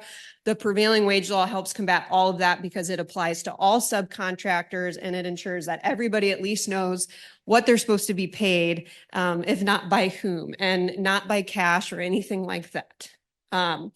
So the next pillar is registered apprenticeship. The emphasis I want to have here is that also part of the New Deal era came a law called the Fitzgerald Act. This law is what took into federal jurisdiction or reign oversight of all registered apprenticeship programs in the United States. It was incredibly important coming out of the Depression era that there be some uniformity and universal credentialing with respect to what it means to be both an apprentice and, more importantly, a journey person in a particular craft. So the DOL oversees registered apprenticeships and ensures that they meet high standards and provide quality training. Importantly, they also ensure that the welfare of apprentices is looked after, that we don't use this system of apprenticeship as just a pool of cheap exploited labor. There's also significant EEO provisions and other regulations that the DOL promulgates as part of its authority over apprenticeship programs. I'll note that there are many states in the US that are known as SAA states or state apprenticeship agency states. these states have essentially been granted authority by the DOL to act in their name with respect to oversight of apprenticeships in their state. Last year, Iowa sought to, well, they did apply to become an SAA state.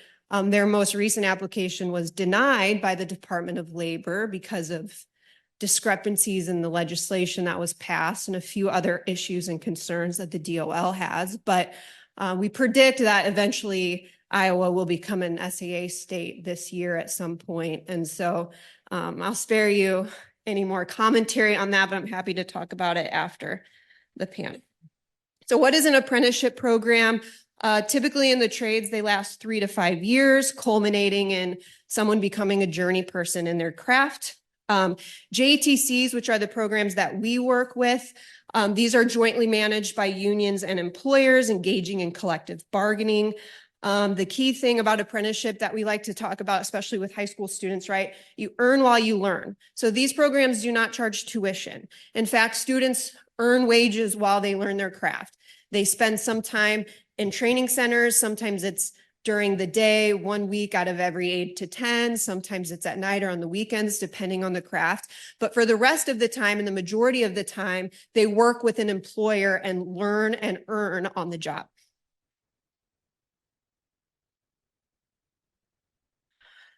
Studies show, and we can attest to our apprentices going above and beyond with respect to rigorous academic curricula. Many, if not most, programs in the state offer college credit as part of their programs, many culminating in associate's degrees along with journey worker cards.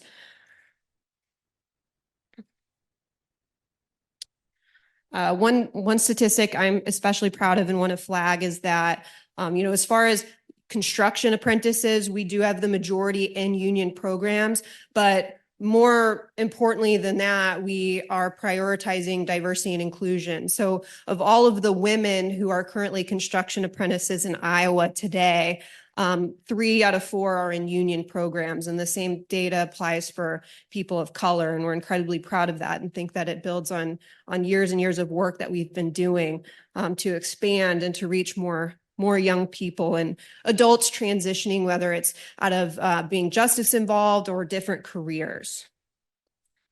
We also work with veterans through our Helmets to Hard Hats programs and through pre-apprenticeship programs.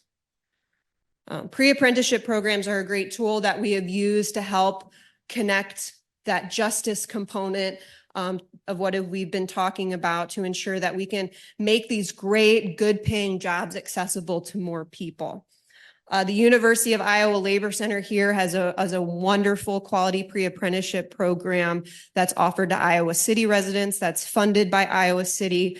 And as you can see, pre-apprenticeship programs really are meant to have adults or young people or justice involved people become apprenticeship ready, meaning we get them ready to then ultimately become apprentices and be successful apprentices. And this curriculum that was developed by the building trades, called the MC3 or multi-craft core curriculum, helps introduce these foundational, both hard skills as well as soft skills to these folks to really set them on a path to be successful. So you'll see there's some construction related skills, but also soft skills like financial literacy and communication.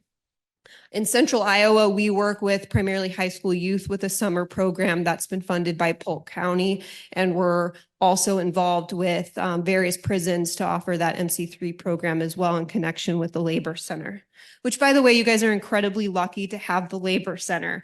They are incredibly important to the work that we do. We consider them tier 1 partner and really important. And you guys are lucky here in Iowa City to have them close to home.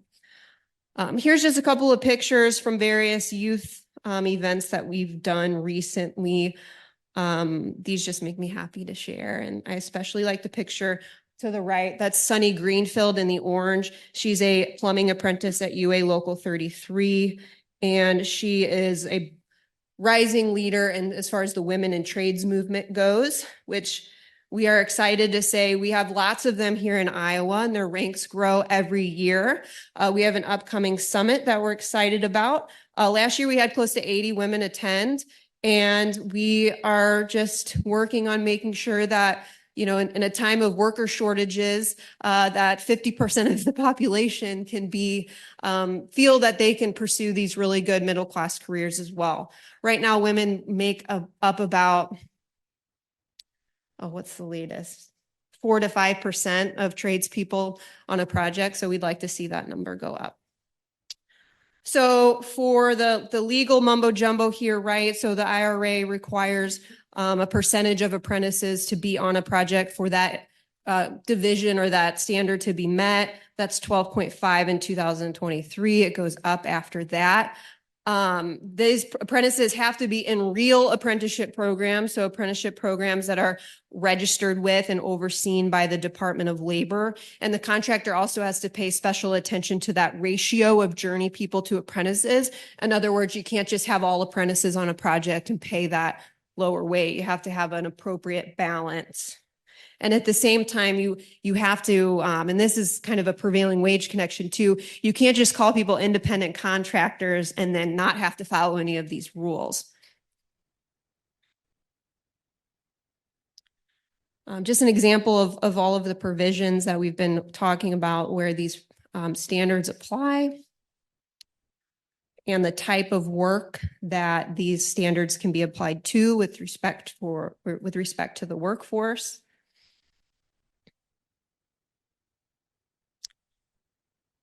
And just to end with some policy notes that are important to us.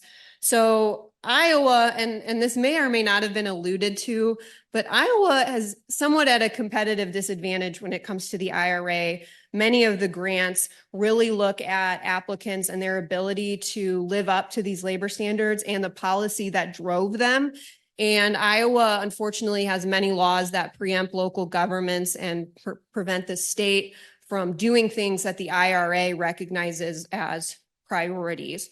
But there are things that some folks can do. So Iowa preempts local governments, for example, from pre-qualification standards.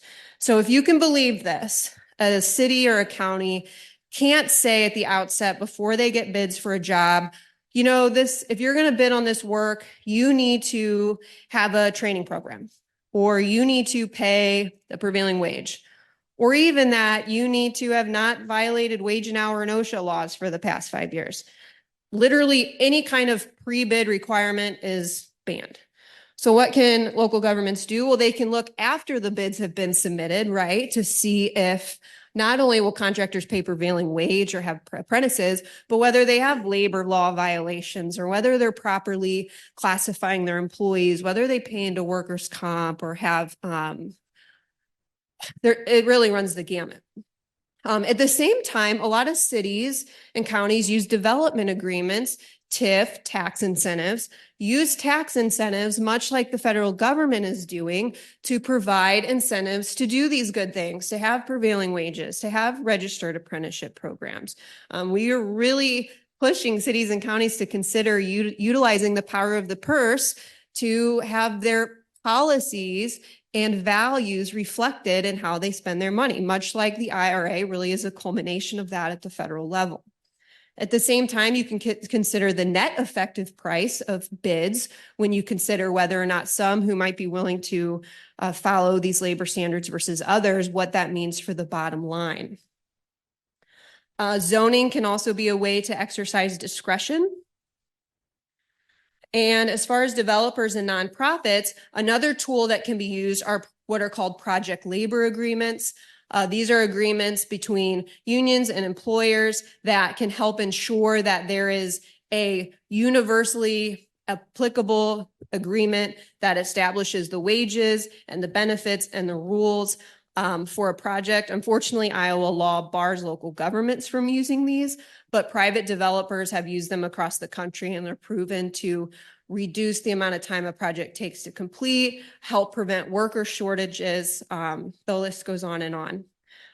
Important to note that the proposed Treasury and IRS rule, if enacted, will waive penalties for taxpayers who receive IRA penalty or benefits if they have a qualifying PLA in place.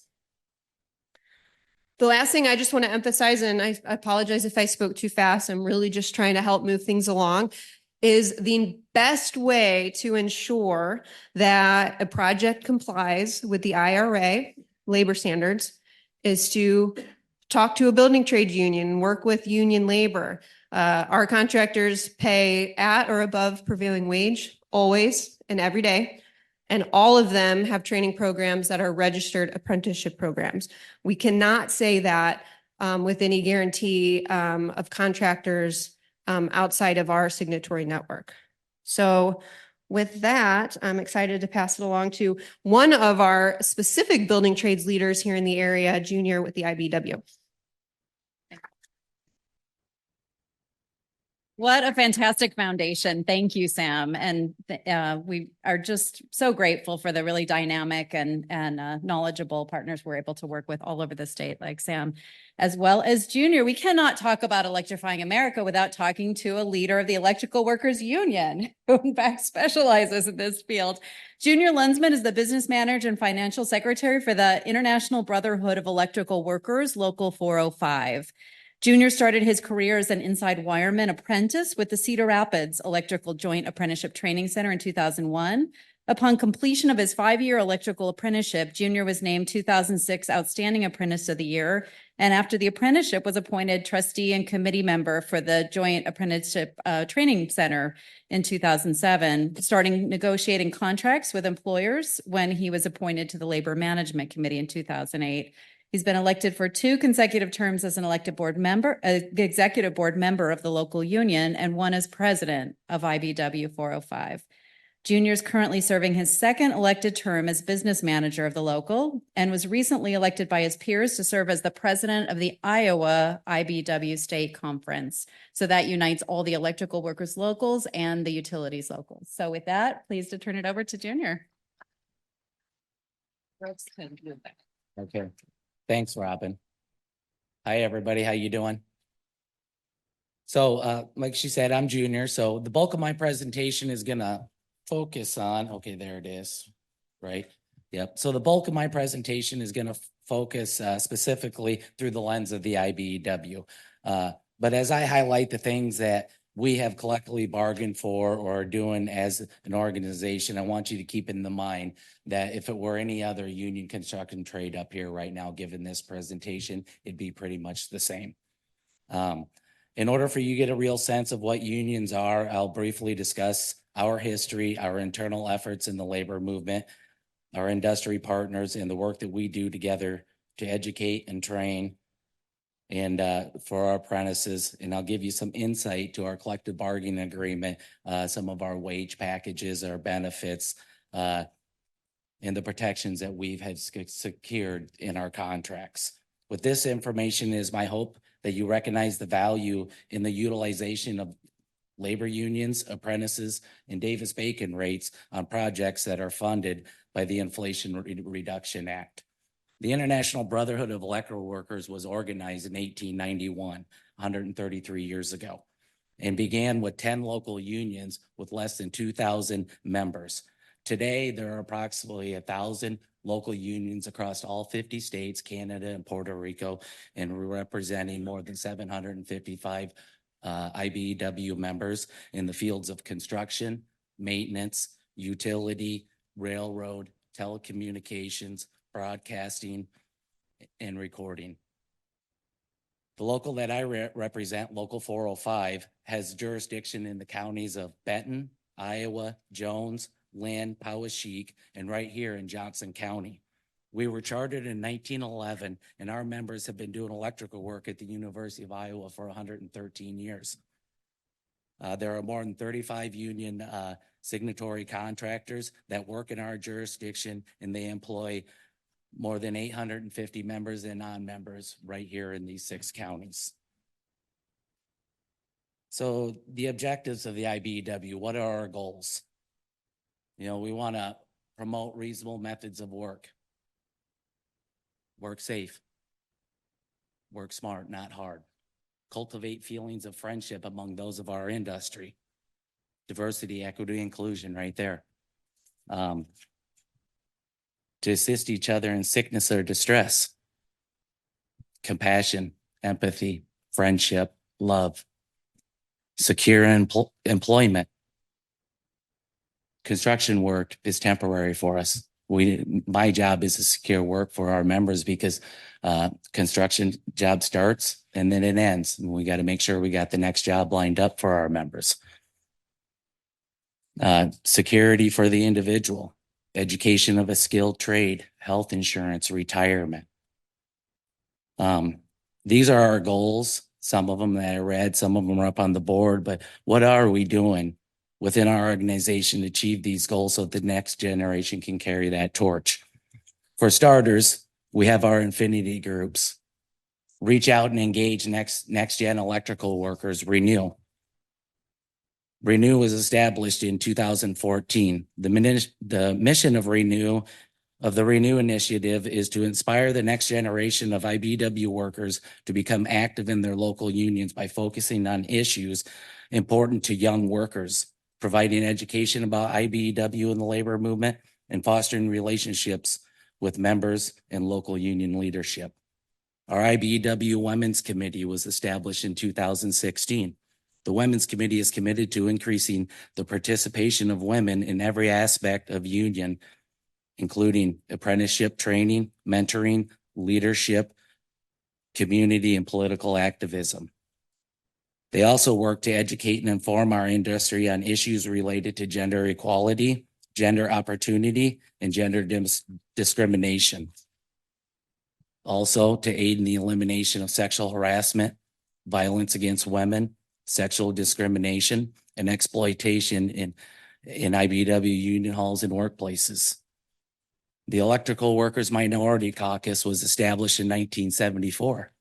The primary purpose of the EMC is to advocate for a greater diversity and inclusiveness within the IBEW, with extreme emphasis on increasing the number of people of color and women in leadership positions at all levels of the IBEW.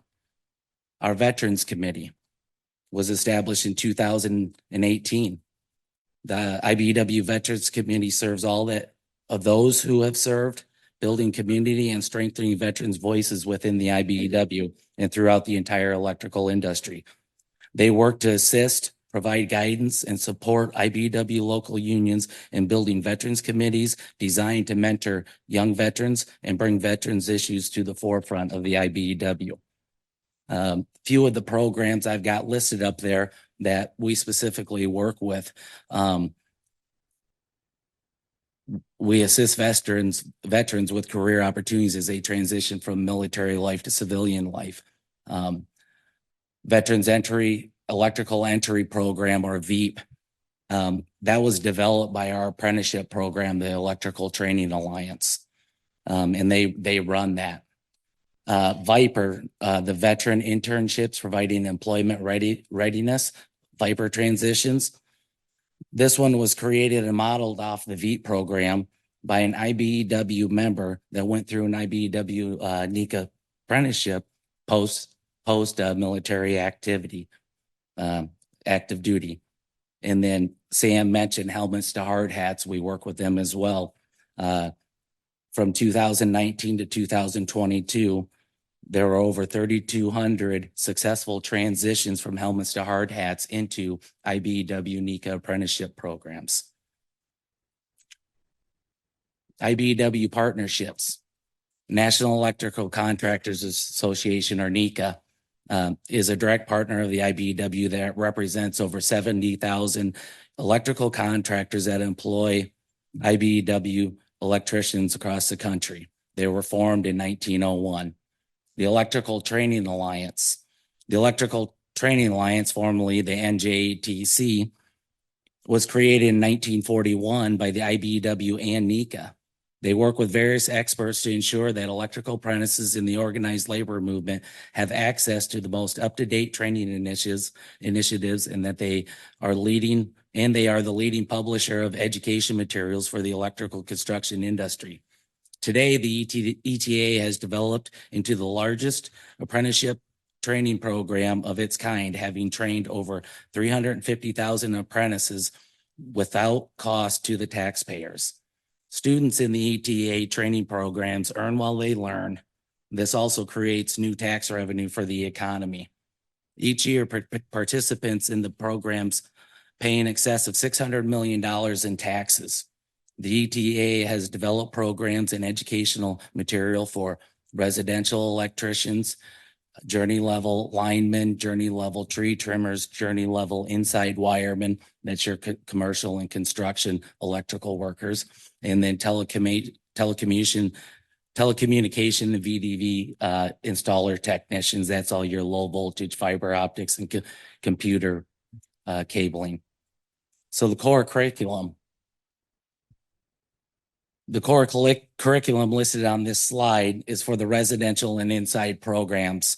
The residential program is a 2-year program that consists of 380 hours of class time and 6,000 hours of on-the-job training. The inside program is 5 years. That's 950 hours of class and lab time and 8,000 hours of on-the-job training. So a lot of in the left-hand column there, you know, that's just a lot of our basic electrical AC, DC theory, electrical safety work practices. Down at the bottom, OSHA 10, construction hazard awareness, first aid, CPR, NFPA 70E, all the other ones in that column. In each one of those lessons plans, they each have different segments in there that relate to specific safety issues concerned with those topics. Lightning protection. We're on roofs, we're climbing towers, you know, working out of aerial lifts, working off extension ladders, you know, so within each of those lessons, there's a lot of push towards safety within them. The middle column, soft skills, you know, professionalism and respect, credibility and character, ethics and integrity, morale, crew support and morale, disruptive behaviors, and addressing conflict. These are all very important in every occupation. And the ETA dedicates just as much effort developing curriculum that helps our apprentices become individuals on the job, but just as important at home. The education that we provide to our apprentices not only gives them a skill that they will always have, but it also has the potential to have a profound impact in their personal lives and relationships, in turn creating a better employee. The last column over there, energy efficiency, that's going to tie to a lot of what we're talking about here, the climate jobs, building automation, HVAC controls, access controls, lighting controls, quantity and quality of light, the science of light, qualities of light sources. These are some of the subject matters that we're teaching our apprentices. That's not all of them. There's a lot more. I'm just trying to keep this short. Photovoltaic systems. The curriculum teaches our apprentices everything about the construction of a solar project, from planning and analysis to the completion and commissioning. The topics covered are solar radiation, site surveys and planning, system components and configuration, cells, modules, and arrays, batteries, charge controllers, inverters, system sizing, mechanical integration, electrical integration, utility interconnection, permitting and inspection, commissioning, maintenance, and troubleshooting, and economic analysis. This is what our 5th-year apprentices go through. When they finish with the photovoltaic system, they can build an industrial scale solar project. They can work on any aspect of it. They can put solar on somebody's house. It's not an easy course, but we get them through it. Electrical vehicle infrastructure training program is a nonprofit training certificate program that addresses the technical requirements, safety imperatives, and performance integrity of the electric vehicle infrastructure. The instructors at IBEW training centers are certified to teach the EVITP curriculum and proctor the exams. All of our 5th-year apprentices complete the course and receive the certification prior to graduating from our apprenticeship program. Nationwide, the IBEW has over 20,000 electricians that have obtained the certification, and that keeps growing and growing every day. That program, we also offer it to our journeymen. So not only do our apprentices automatically get it, the journeymen that went through the apprenticeship before that course was offered, they're able to get it on their own time at our apprenticeship schools.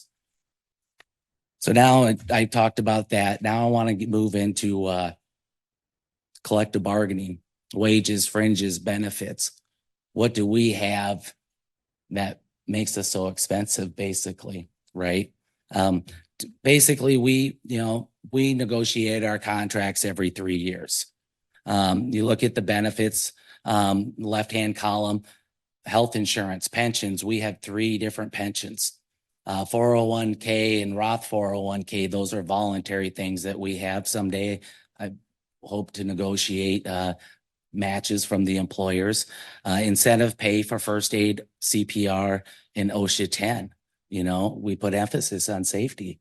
I'd like to see the incentives grow higher, but the fringes in the center, this is everything that the employer pays for every hour that we work or a percentage of our gross. That does not cost the member. The health insurance is in that one, the local pension, the JATC fund. We fund our own JATC. Now our members fund it as well. They pay 1%. The contractors pay 1% of gross payroll. They fund the pension, substance abuse testing, LLMCC. That's our local labor management corporation committee. Our contractors pay 10 cents an hour for every hour our workers work. Last year, our workers in my jurisdiction worked just shy of 2 million hours. Each year, this fund donates over $100,000 to places like the Children's Hospital, Four Oaks, HEEHR, Junior Achievement, Big Brothers, Big Sisters, just to name a few. That particular, I told you what the fund costs, but that's another thing that we do. That committee is a joint committee, management and union, and we decide where that money goes. And we spread it around our community to help out. Protections, workers' comps, surety bond. We have this stuff in our contract that our employers have to have this stuff. That way we can protect our workers, we can protect our health insurance and our pension contributions. Mandatory Davis-Bacon reporting. We need to make sure, I'll talk about Davis-Bacon in a little bit. In my first term as business manager, I got some mandatory Davis-Bacon reporting. We're behind the ball in this area, but working conditions, there's a lot in there. Working hours, everything after 8 hours is overtime. Okay, so with these benefits, the employee has the security that they will be able to maintain safe and equitable career for them in the future and their family all the way through retirement. For the employer, they have the security that they will have consistent, well-trained workforce. With all of this, though, there is a cost. Union labor is more expensive than non-union. For instance, the Davis-Bacon rate for an electrician in Johnson County right now is $26.78 for wages and $6.90 for fringes, for a total of $36.38. The cost for a union electrician in Johnson County right now, $61.74 an hour. That's $40.42 in wages, an additional $21.32 in fringes.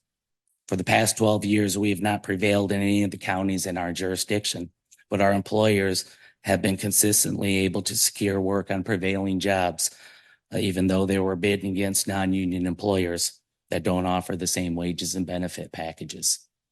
They pay their people less, but they're bidding work at the same as us, putting more in their own pocket. So the value of union labor in construction, what is it? What is the true value in paying more in tax dollars on IRA projects? Studies have shown that the productivity for union labor is higher. Union craftsmen demonstrate higher skill level, and worker turnover on projects is lower when union work is used. The union safety effect, better training and having a contract with rules that are enforceable leads to a safer work environment with fewer injuries. All of these lead to lower project costs and on-time project completion. So how does everything that I've been talking about relate to and make a difference in IRA-funded climate-related projects? We are currently working on the Palos Solar project that will be going on for 4, maybe 5 more years. Last year, it was very challenging to meet the manpower needs on the project. At peak construction time last fall, we had over 180 journeymen, apprentices, and pre-apprentices on the job. At the same time, we had over 140 electricians on the University Hospital project in North Liberty, and we had full unemployment. To get the journeymen that we needed, we did 2 things. We organized individuals from the non-union sector and improved their lives, and we relied on members from other local unions. Every local union has different wages, benefits, but when you work in different jurisdictions, you get the wages and benefits that were negotiated in that area. The thing that makes this work so well is that the IBEW has a reciprocity agreement and a system in place that sends all your pension and health insurance contributions back to your home local to ensure continuation of benefits. The same works if you switch employers within your own local, in your own hometown.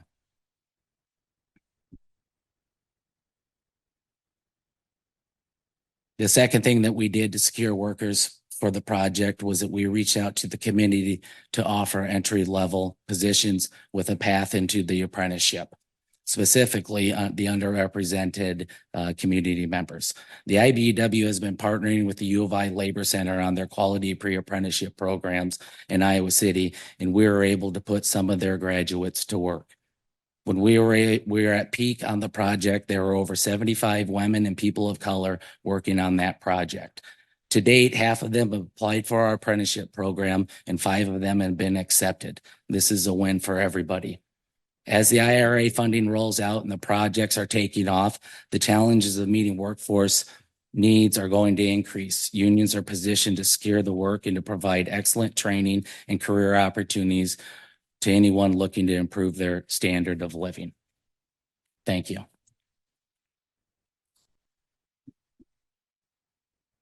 Perfect. Thank you. And it's my pleasure next to present John Zakrasek. John is a founding member and director of Lynn Clean Energy District, a nonprofit committed to accelerating a just and equitable transition to clean energy. He's a board member of Clean Energy Districts of Iowa and the Blue Green Alliance of Iowa.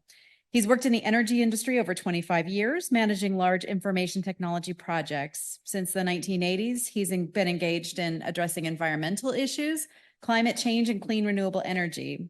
Member of the advisory committee in Cedar Rapids that developed the Cedar Rapids Climate Action Plan. And in Lynn County, he co-chairs the committee that developed the current greenhouse gas inventory that's now developing Lynn County's Climate Action Plan. It's my pleasure to introduce you to John Zakrasek.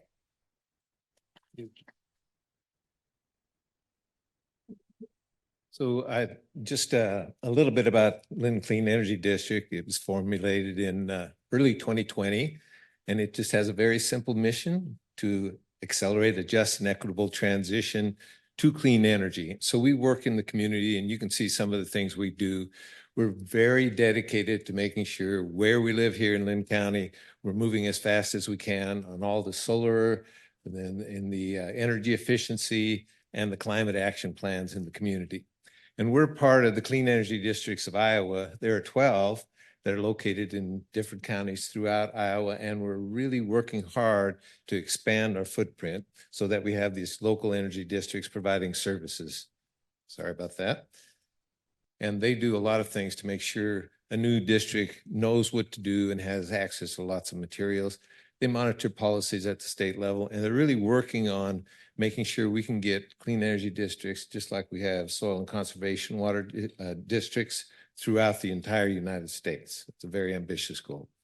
So one of the things that I wanted to talk about was the fact that the unions and environmental groups have gotten together here recently.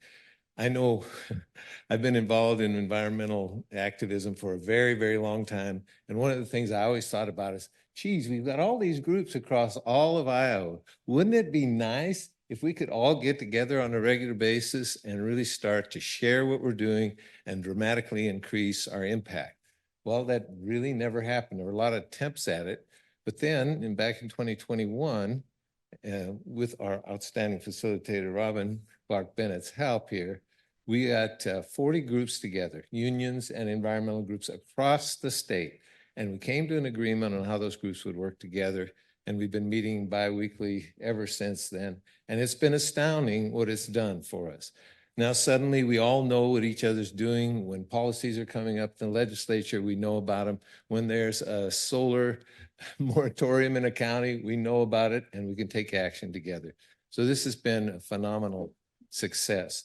And one of the things that really made this effective is that we have some very specific decision-making rules. And this allowed all of the groups to get together without feeling like they were going to be asked to do something or agree with something that really wasn't a part of their mission. So there's a way for a group to opt out if there's some particular issue they don't want to participate in. And it really allowed this group to really work together in a very effective manner. And we have an executive board. There are 3 environmental leaders and 3 labor leaders. So there's this guidance at the executive level that really provides a very good way for us to make sure we're on common ground at all times. So one of the things that is just wonderful to hear Junior talking about is how union laborers are taught, how they're treated, how they work together. I mean, I feel like I went to almost well, I don't know how to say it, but it just was inspiring to hear about how these workers work with each other, how they care for each other, and how they work on a constant basis to improve the lives of everyone. And one of the things that's happening with all these environmental projects is they're big.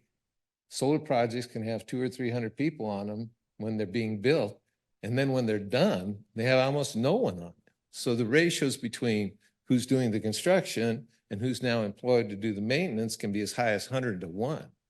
So one of the things unions do that I think is such an important thing, and we were talking about this in my business experiences as well, how do you make sure that laborers have a pension and benefits that follow medical care? And unions provide that. It's one of the unique things that they do. So you can work on 20 different projects, but all along you're getting your pension and medical benefits. And that's something that just doesn't exist elsewhere in our country. Many of you have changed jobs and found out just how much fun it is to move your benefits across and deal with those issues. So one of the things that I'm not going to talk about this because you all have heard this about 500 times about these incentives, and they're great.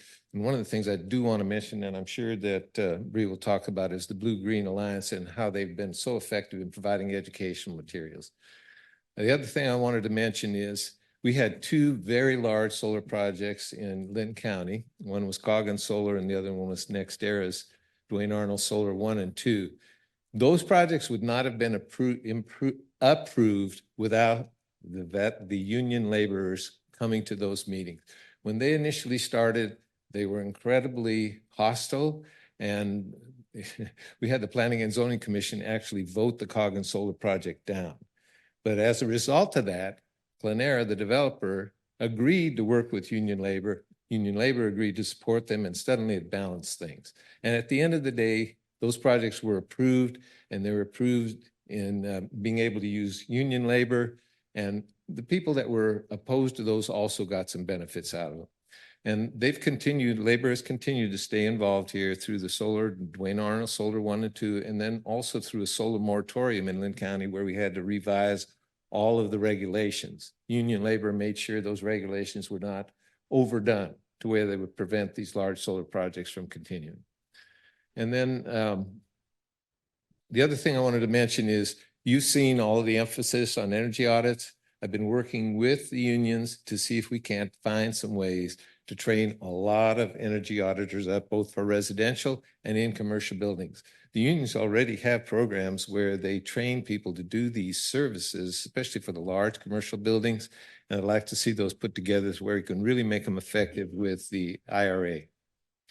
And then the other thing I wanted to give you is an example of how this coalition of the Blue-Green Alliance has made it possible for us to interact on the issues in real time. So we can get on a meeting and talk about legislation that just popped up, and we can do it without any conflicts. And the integrated resource planning legislative proposals that are out there in the legislature right now is a great example. We've been talking about that. On Monday, we were talking about it. On Friday, we had an educational session that was already taking place. So here's contact information, and thank you very much.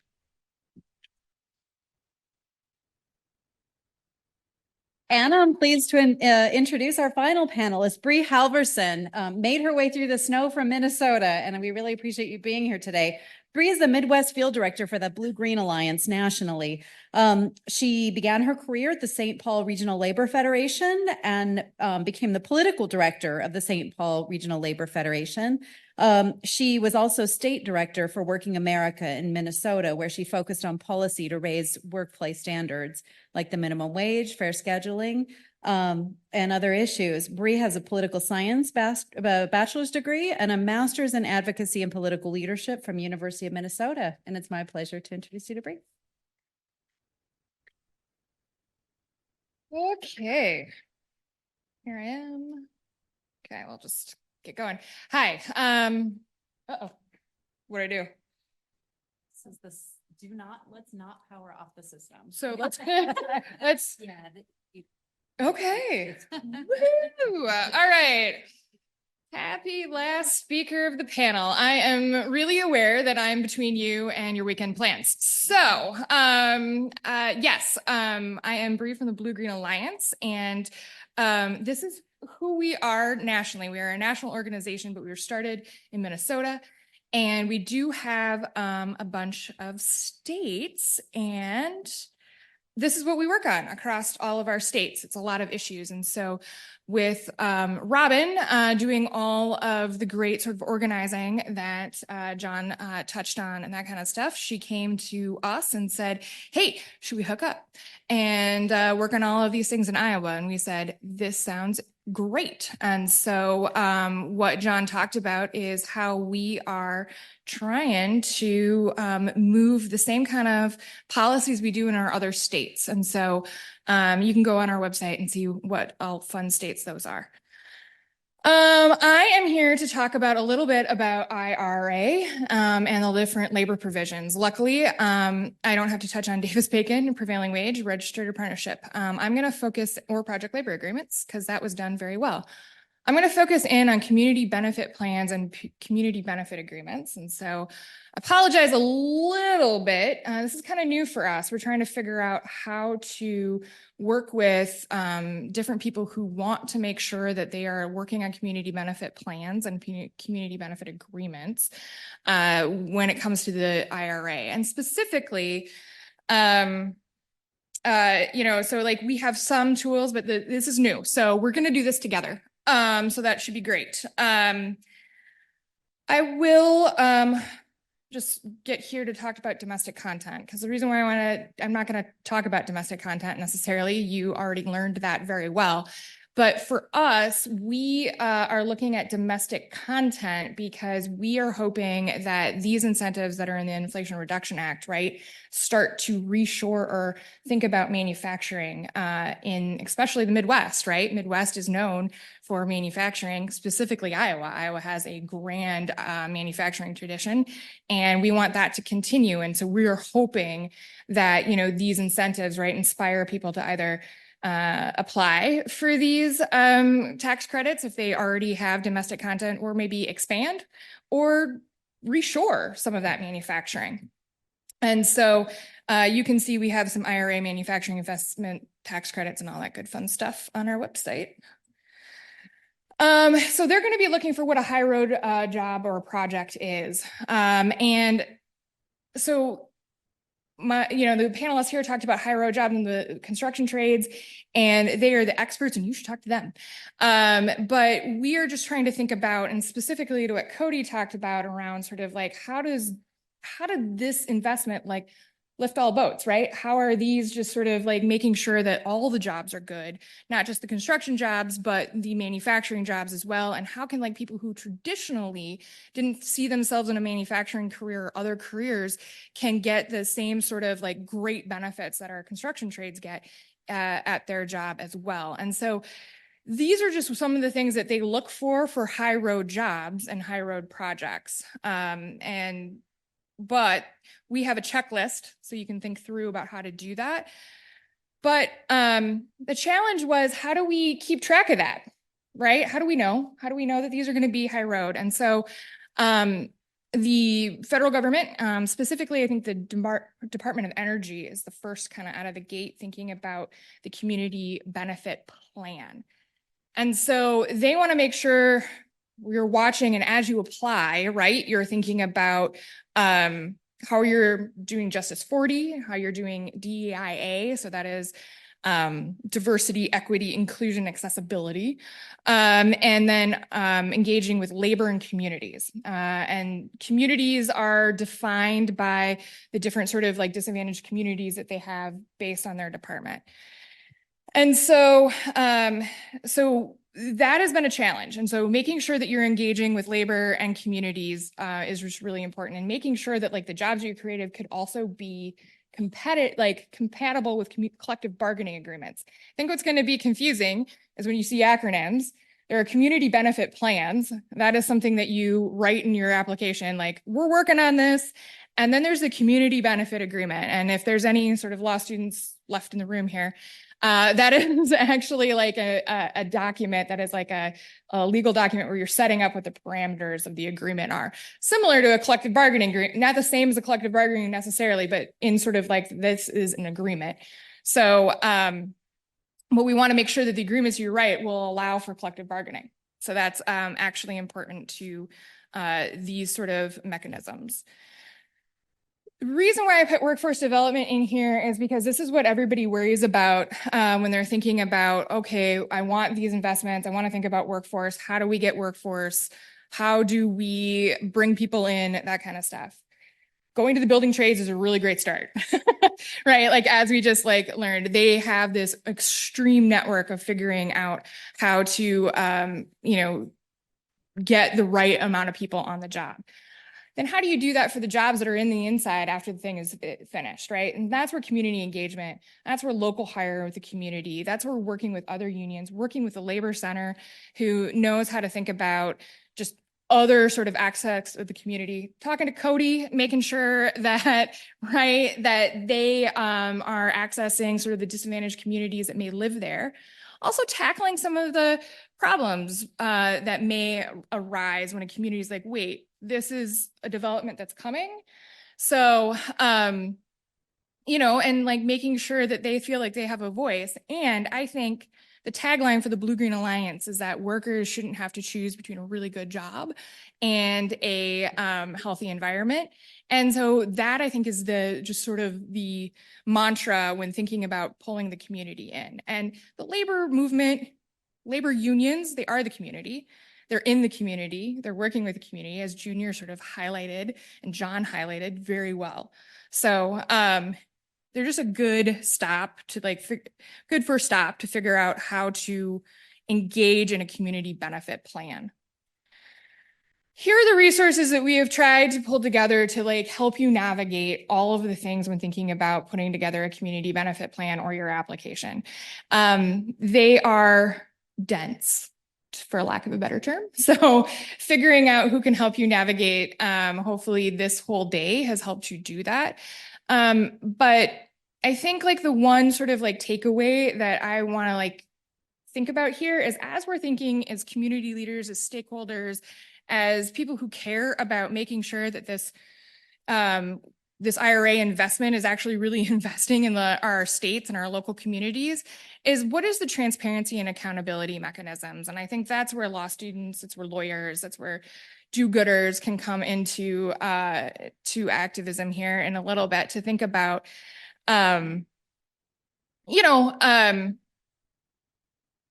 what sort of accountability mechanisms have to happen to make sure that people are really talking to the community, really setting that timeline for a community engagement plan, and are really talking to labor unions. So that is going to need to happen on the local level, and that's going to need to happen at the state level. It's not necessarily built into the federal provisions at this point in time. And so that is what we can do together in real time, as John said, to make sure that this is the best for everyone. So I think I did it. Woo!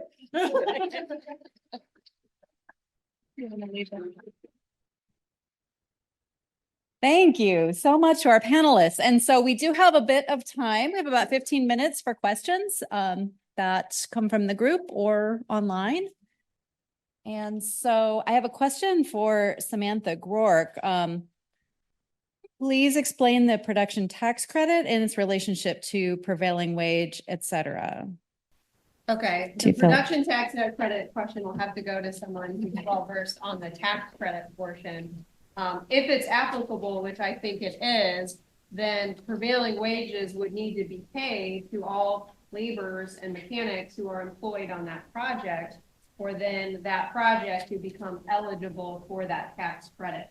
So that's the connection. The prevailing wage component for the labor attorney and me is really easy to understand. It's just you have to meet these requirements in order for that tax credit to become accessible. Now, the other components of that tax credit are not within my wheelhouse, but prevailing wage, you just have to make sure that it's paid to journey level workers on the project. And then for the apprentice component, there's a graduated lesser scale for apprentices, and that's why that ratio is really important. You can't just have all apprentices and pay a lower price. So just to clarify there, the tax credit goes on for a long time. If you construct a solar field, it's going to earn that production tax credit.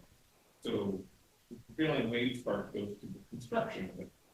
And so it's an extra incentive to make sure the prevailing wage really is used in order to earn that production tax credit that lasts for a long time. So that's my clarification. Thank you. That's why it's important for people to pay attention to this, that they want to earn that production tax credit. Yeah, great point. I'll just add real quick. Thanks, yeah. So we have to be clear in terms of the applicability. So basically the IRA chose 1 megawatt as basically a demarcation point. So projects less than that don't actually have to meet those requirements. Projects above that do. And like I mentioned in terms of this magic number of 5, production tax credit, if you don't meet those requirements, is coming in at, I forget what the PTC is, but then if you do, it multiplied by 5. The same applies to bonuses. For some reason, 5 was a magic number. Other questions? You want to throw out? I won't waste your breath. Yeah, thinking about this, you have that user guide for the domestic content bonus. I was wondering, here in Iowa, where you're at, or connecting with suppliers, distributors, to be able to provide that as a resource to say we can do domestic content, and we'll either promote that or if you work with on a project that doesn't apply for it. Yes, Dave, I don't know if anybody knew that's Steve or anybody else. We had some projects that we've been working on, and we can stay away from that piece yet, but we are hoping next year, if there are those components, to get that online, especially with union manufacturing. Yeah. So maybe we can have Bree talk a bit about the great resources. I mean, really, Blue Green Alliance's website has fantastic resources, among them guides to domestic content. And then I don't know if IEC would like to talk a little bit more about experience here locally. Yeah, we put together our domestic content guide specifically for our union, our labor union, or their company.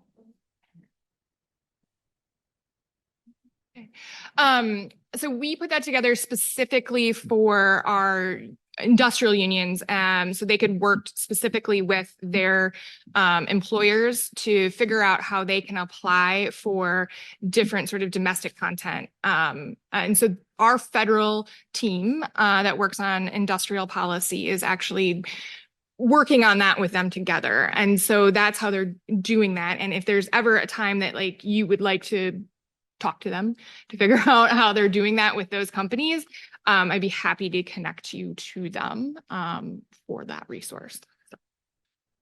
Do you want to add anything? I can just add, as with a lot of requirements, it really is going to fall back on the manufacturer because only they know what the costs of the individual components were. And so that's sort of where, rubber meets the road here. They're going to have to basically define the products that do meet these requirements. And then recognize overall, it's talking about the whole project when they look at that, that's a percentage.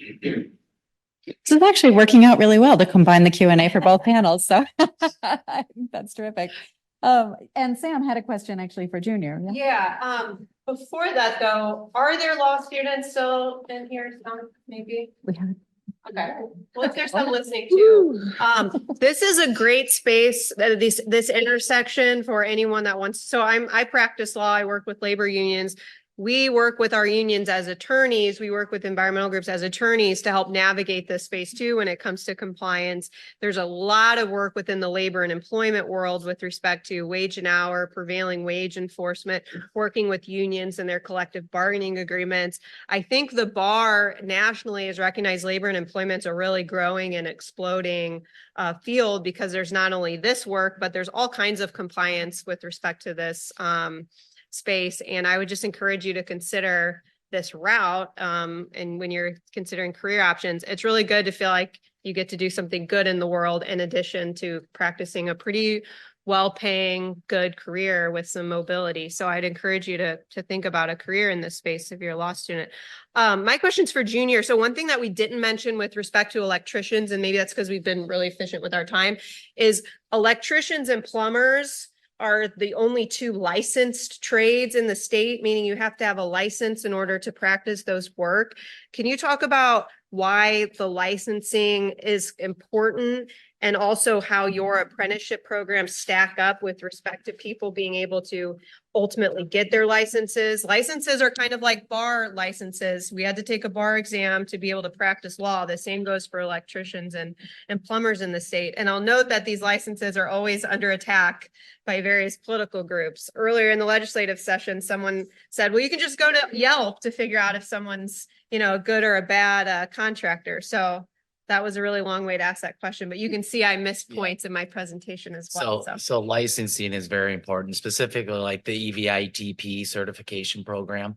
You have to be a licensed journeyman in order to get that certificate. Now, our 5th-year apprentices can take it to get the test, even though they haven't completed the apprenticeship yet. There's an agreement there. But so if you don't have a license, you can't get the certification to install electrical vehicle charging stations. But everything ties because in order, especially according to the state, you have to have the license to supervise apprentices. If you don't have a license, you can't supervise apprentices and you can't work alone on an electrical installation. You have to be supervised. So it's very critical, our apprenticeship program, every 100% of every apprentice that turns out of our apprenticeship has a journeyman Class A Iowa State electrical license. If they don't pass the test, they don't complete our program. So I don't know. Yeah, my understanding is the passage rates, like how does your program's passage rate compared to the statewide average? Because I know that's published. Yep. So, well, passage rate is like 85%. But our completion rate in our apprenticeship. So like first time passage rate, because you could take it 2 times and then you have to take some more classes before you can take it again. But it's over 80% for first time passage. For your program. Yes. I think the statewide is like 50 or below. Yeah, it is. It's real low. Yeah, it's not good. So. Cody, and then. So I think your point about this growing area is something that's been on my mind. In John's presentation too, I've seen this work between environmental groups and labor groups grow so much, and that's so exciting to me, particularly through the Blue Green Alliance. And so I'm new to the labor space. I've learned so much today. And so I want to learn even more about, because I'm struggling to see any other really fields that are as intertwined with the IRA as the lens at this moment. As you move forward to the next, let's say 5 to 10 years of implementation here, we've talked about energy auditors, we've talked about how, you have so many workers on these different projects. Is it, what are the challenges you see? Is it worker availability? Is it support for unions from the state perspective? Is it the domestic content getting figured out? What do you see, I guess, collectively as the whole panel as challenges that may be turned into opportunities, but currently challenges for the 1%? Right. Immediately workforce shortage. And that's going to give us more opportunities to put people to work, but finding them, right? But now all labor unions are starting to, back in the 80s, 90s before, construction workers were white males. Not anymore. We need to change that. Now we're starting to go into those different areas and get people careers in the construction trades more so than before. I'll add to that, our state, again, I opened with this, is at a competitive disadvantage when it comes to a lot of workforce development priorities. It is hard for the state to want to pursue grants and talk about workforce when many state laws prevent local bodies in the state from pursuing these policy priorities that are at the federal government level. So, legislators recognizing and allowing cities to do what they need to do to be more competitive and to serve their communities better, that would be extremely helpful if there are any legislators or folks in power listening. I think too, in the residential space, that's a space that has typically not been occupied by contractors who are willing to work with union laborers. And I'd really like to see movement in that direction, and the demand for additional work and the demand for very high-end work, things like heat pumps and things like electrical panel upgrades. Hopefully that could contribute to unions penetrating into those areas. All of you have gone by houses being built and seen workers in conditions that are not even safe.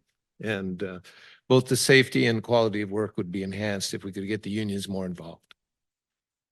I'll just say real quick, our construction trades are very important and the residential market's very important, but also making sure that we are thinking about the same sort of mechanisms from the industrial sector, the public sector, making sure that you have the same sort of like standards that for public employees, so you can attract the best and the brightest to help, implement these laws and like attract the staff at the state and local level as well. They need those safeties at work just like everybody else, and especially also with the industrial space. Like if you want to like keep track of like what's happening and what's going up in the air and into the water, like workers having a union at the workplace is the best way to say, hey, wait a minute, that's not supposed to happen. And it's going to make sure that the community and all of this is working together very well. Thank you for that question, sir. Now, can someone talk a little more about the IRA requirement for using materials and products manufactured in this country as opposed to another country where it might be cheaper to get it? Bree, do you want to? Yeah, and Steve might have some as well. There are a couple of things. The domestic content that is in there is supposed to be able to incentivize like through that to make sure that projects have manufactured goods. There are some of the, tax credits for the electric vehicles, that kind of stuff that Steve talked about as well. Probably talk about again, like that was also sort of incentivizing, making sure that we are starting to or maintain sort of the automotive industry that we have here. There's also something called Buy American and Buy Clean. And so Buy American is predominantly in some of the direct pay portions, and there's a federal office of Buy American that is supposed to like help manage where you can actually get American products for some of these projects well. And then Buy Clean keeps track of sort of the embedded carbon, which is wonky within sort of like different sort of manufactured products, and different states are starting to dive into keeping track of how things are manufactured, which incentivizes procuring these cleaner sort of products, which happen to be manufactured in the United States and Canada, we'll give them that, cleaner than other parts of the world. So does the act also require that the manufacturers in this country who are producing the products are union companies or no? I'm trying to remember of like So we put in comments on a federal level to say that we would like to make sure that they are a union that made it in certain places. And so I think it's a little, but yes, in sort of your plans, if you can like identify that you are working with a labor union in some of these manufactured products, that is helpful for a lot of these tax incentives. Right. So not a requirement, but sometimes depending on the funding stream, it does make the project more competitive. Yeah. Say that it's that it's both ends of the supply chain. So there's credit on the consumer side, but there's credit for those manufacturers also. I don't know off the top of my head whether or not that tax incentive required that, but it may have. And it applies across the board, whether we're talking about the renewable products, the vehicles, all of those basically have credits. Again, all of us intended to try and revitalize U.S. manufacturing. Yeah, I mean, I think that, and all of these address the question that, workers have reason to be suspicious about what transitions mean for them. I think this is, just the concept of just transition is something that our country has not done well in a lot of transitions, whether it be global trade, whether it be, technology and the implementation of technology. And very often people are told, don't worry, there'll be better jobs on the other side. And that's, too often not the case, right? So these components really are, one piece of a response to that question, saying that, if we're going to invest trillions of dollars, federal dollars, taxpayer dollars into a new economy, how do we revitalize U.S. manufacturing? How do we revitalize and quality labor standards and jobs? Question in the back. It seems like Iowa doing, projects, clean energy manufacturing that come to Iowa. Because there is a boom in clean energy manufacturing in this country. But I don't think Iowa's got any of it. I'm just, do any of you know off the top of your head of projects here that have done that? I know grants for projects that weren't granted because, again, we're at a competitive disadvantage. So I guess there is one way to answer this too, and maybe you guys know this website URL better, but they have the investinamerica.gov, I think it is, where you can view some of the projects that have gotten some of these incentives to relocate. We were just discussing there may be some examples of like partial reopenings or other things, but even the hydrogen hub example, I think is what was on my mind when you were saying that. Didn't seem like the state had a lot of partners. Is what we were hearing, and because of that, we really missed out. Yeah. And if you look at who did that was a big they loss. had a lot of union partnerships as well. Yeah, absolutely. And I think going forward, the question is going to come from below, right? From discussions like this, from local leadership in identifying opportunities and really asserting the need to act on those opportunities. So thank you for those fantastic questions and for the shared panel responses. And I am going to turn things back to Shannon. Thanks so much.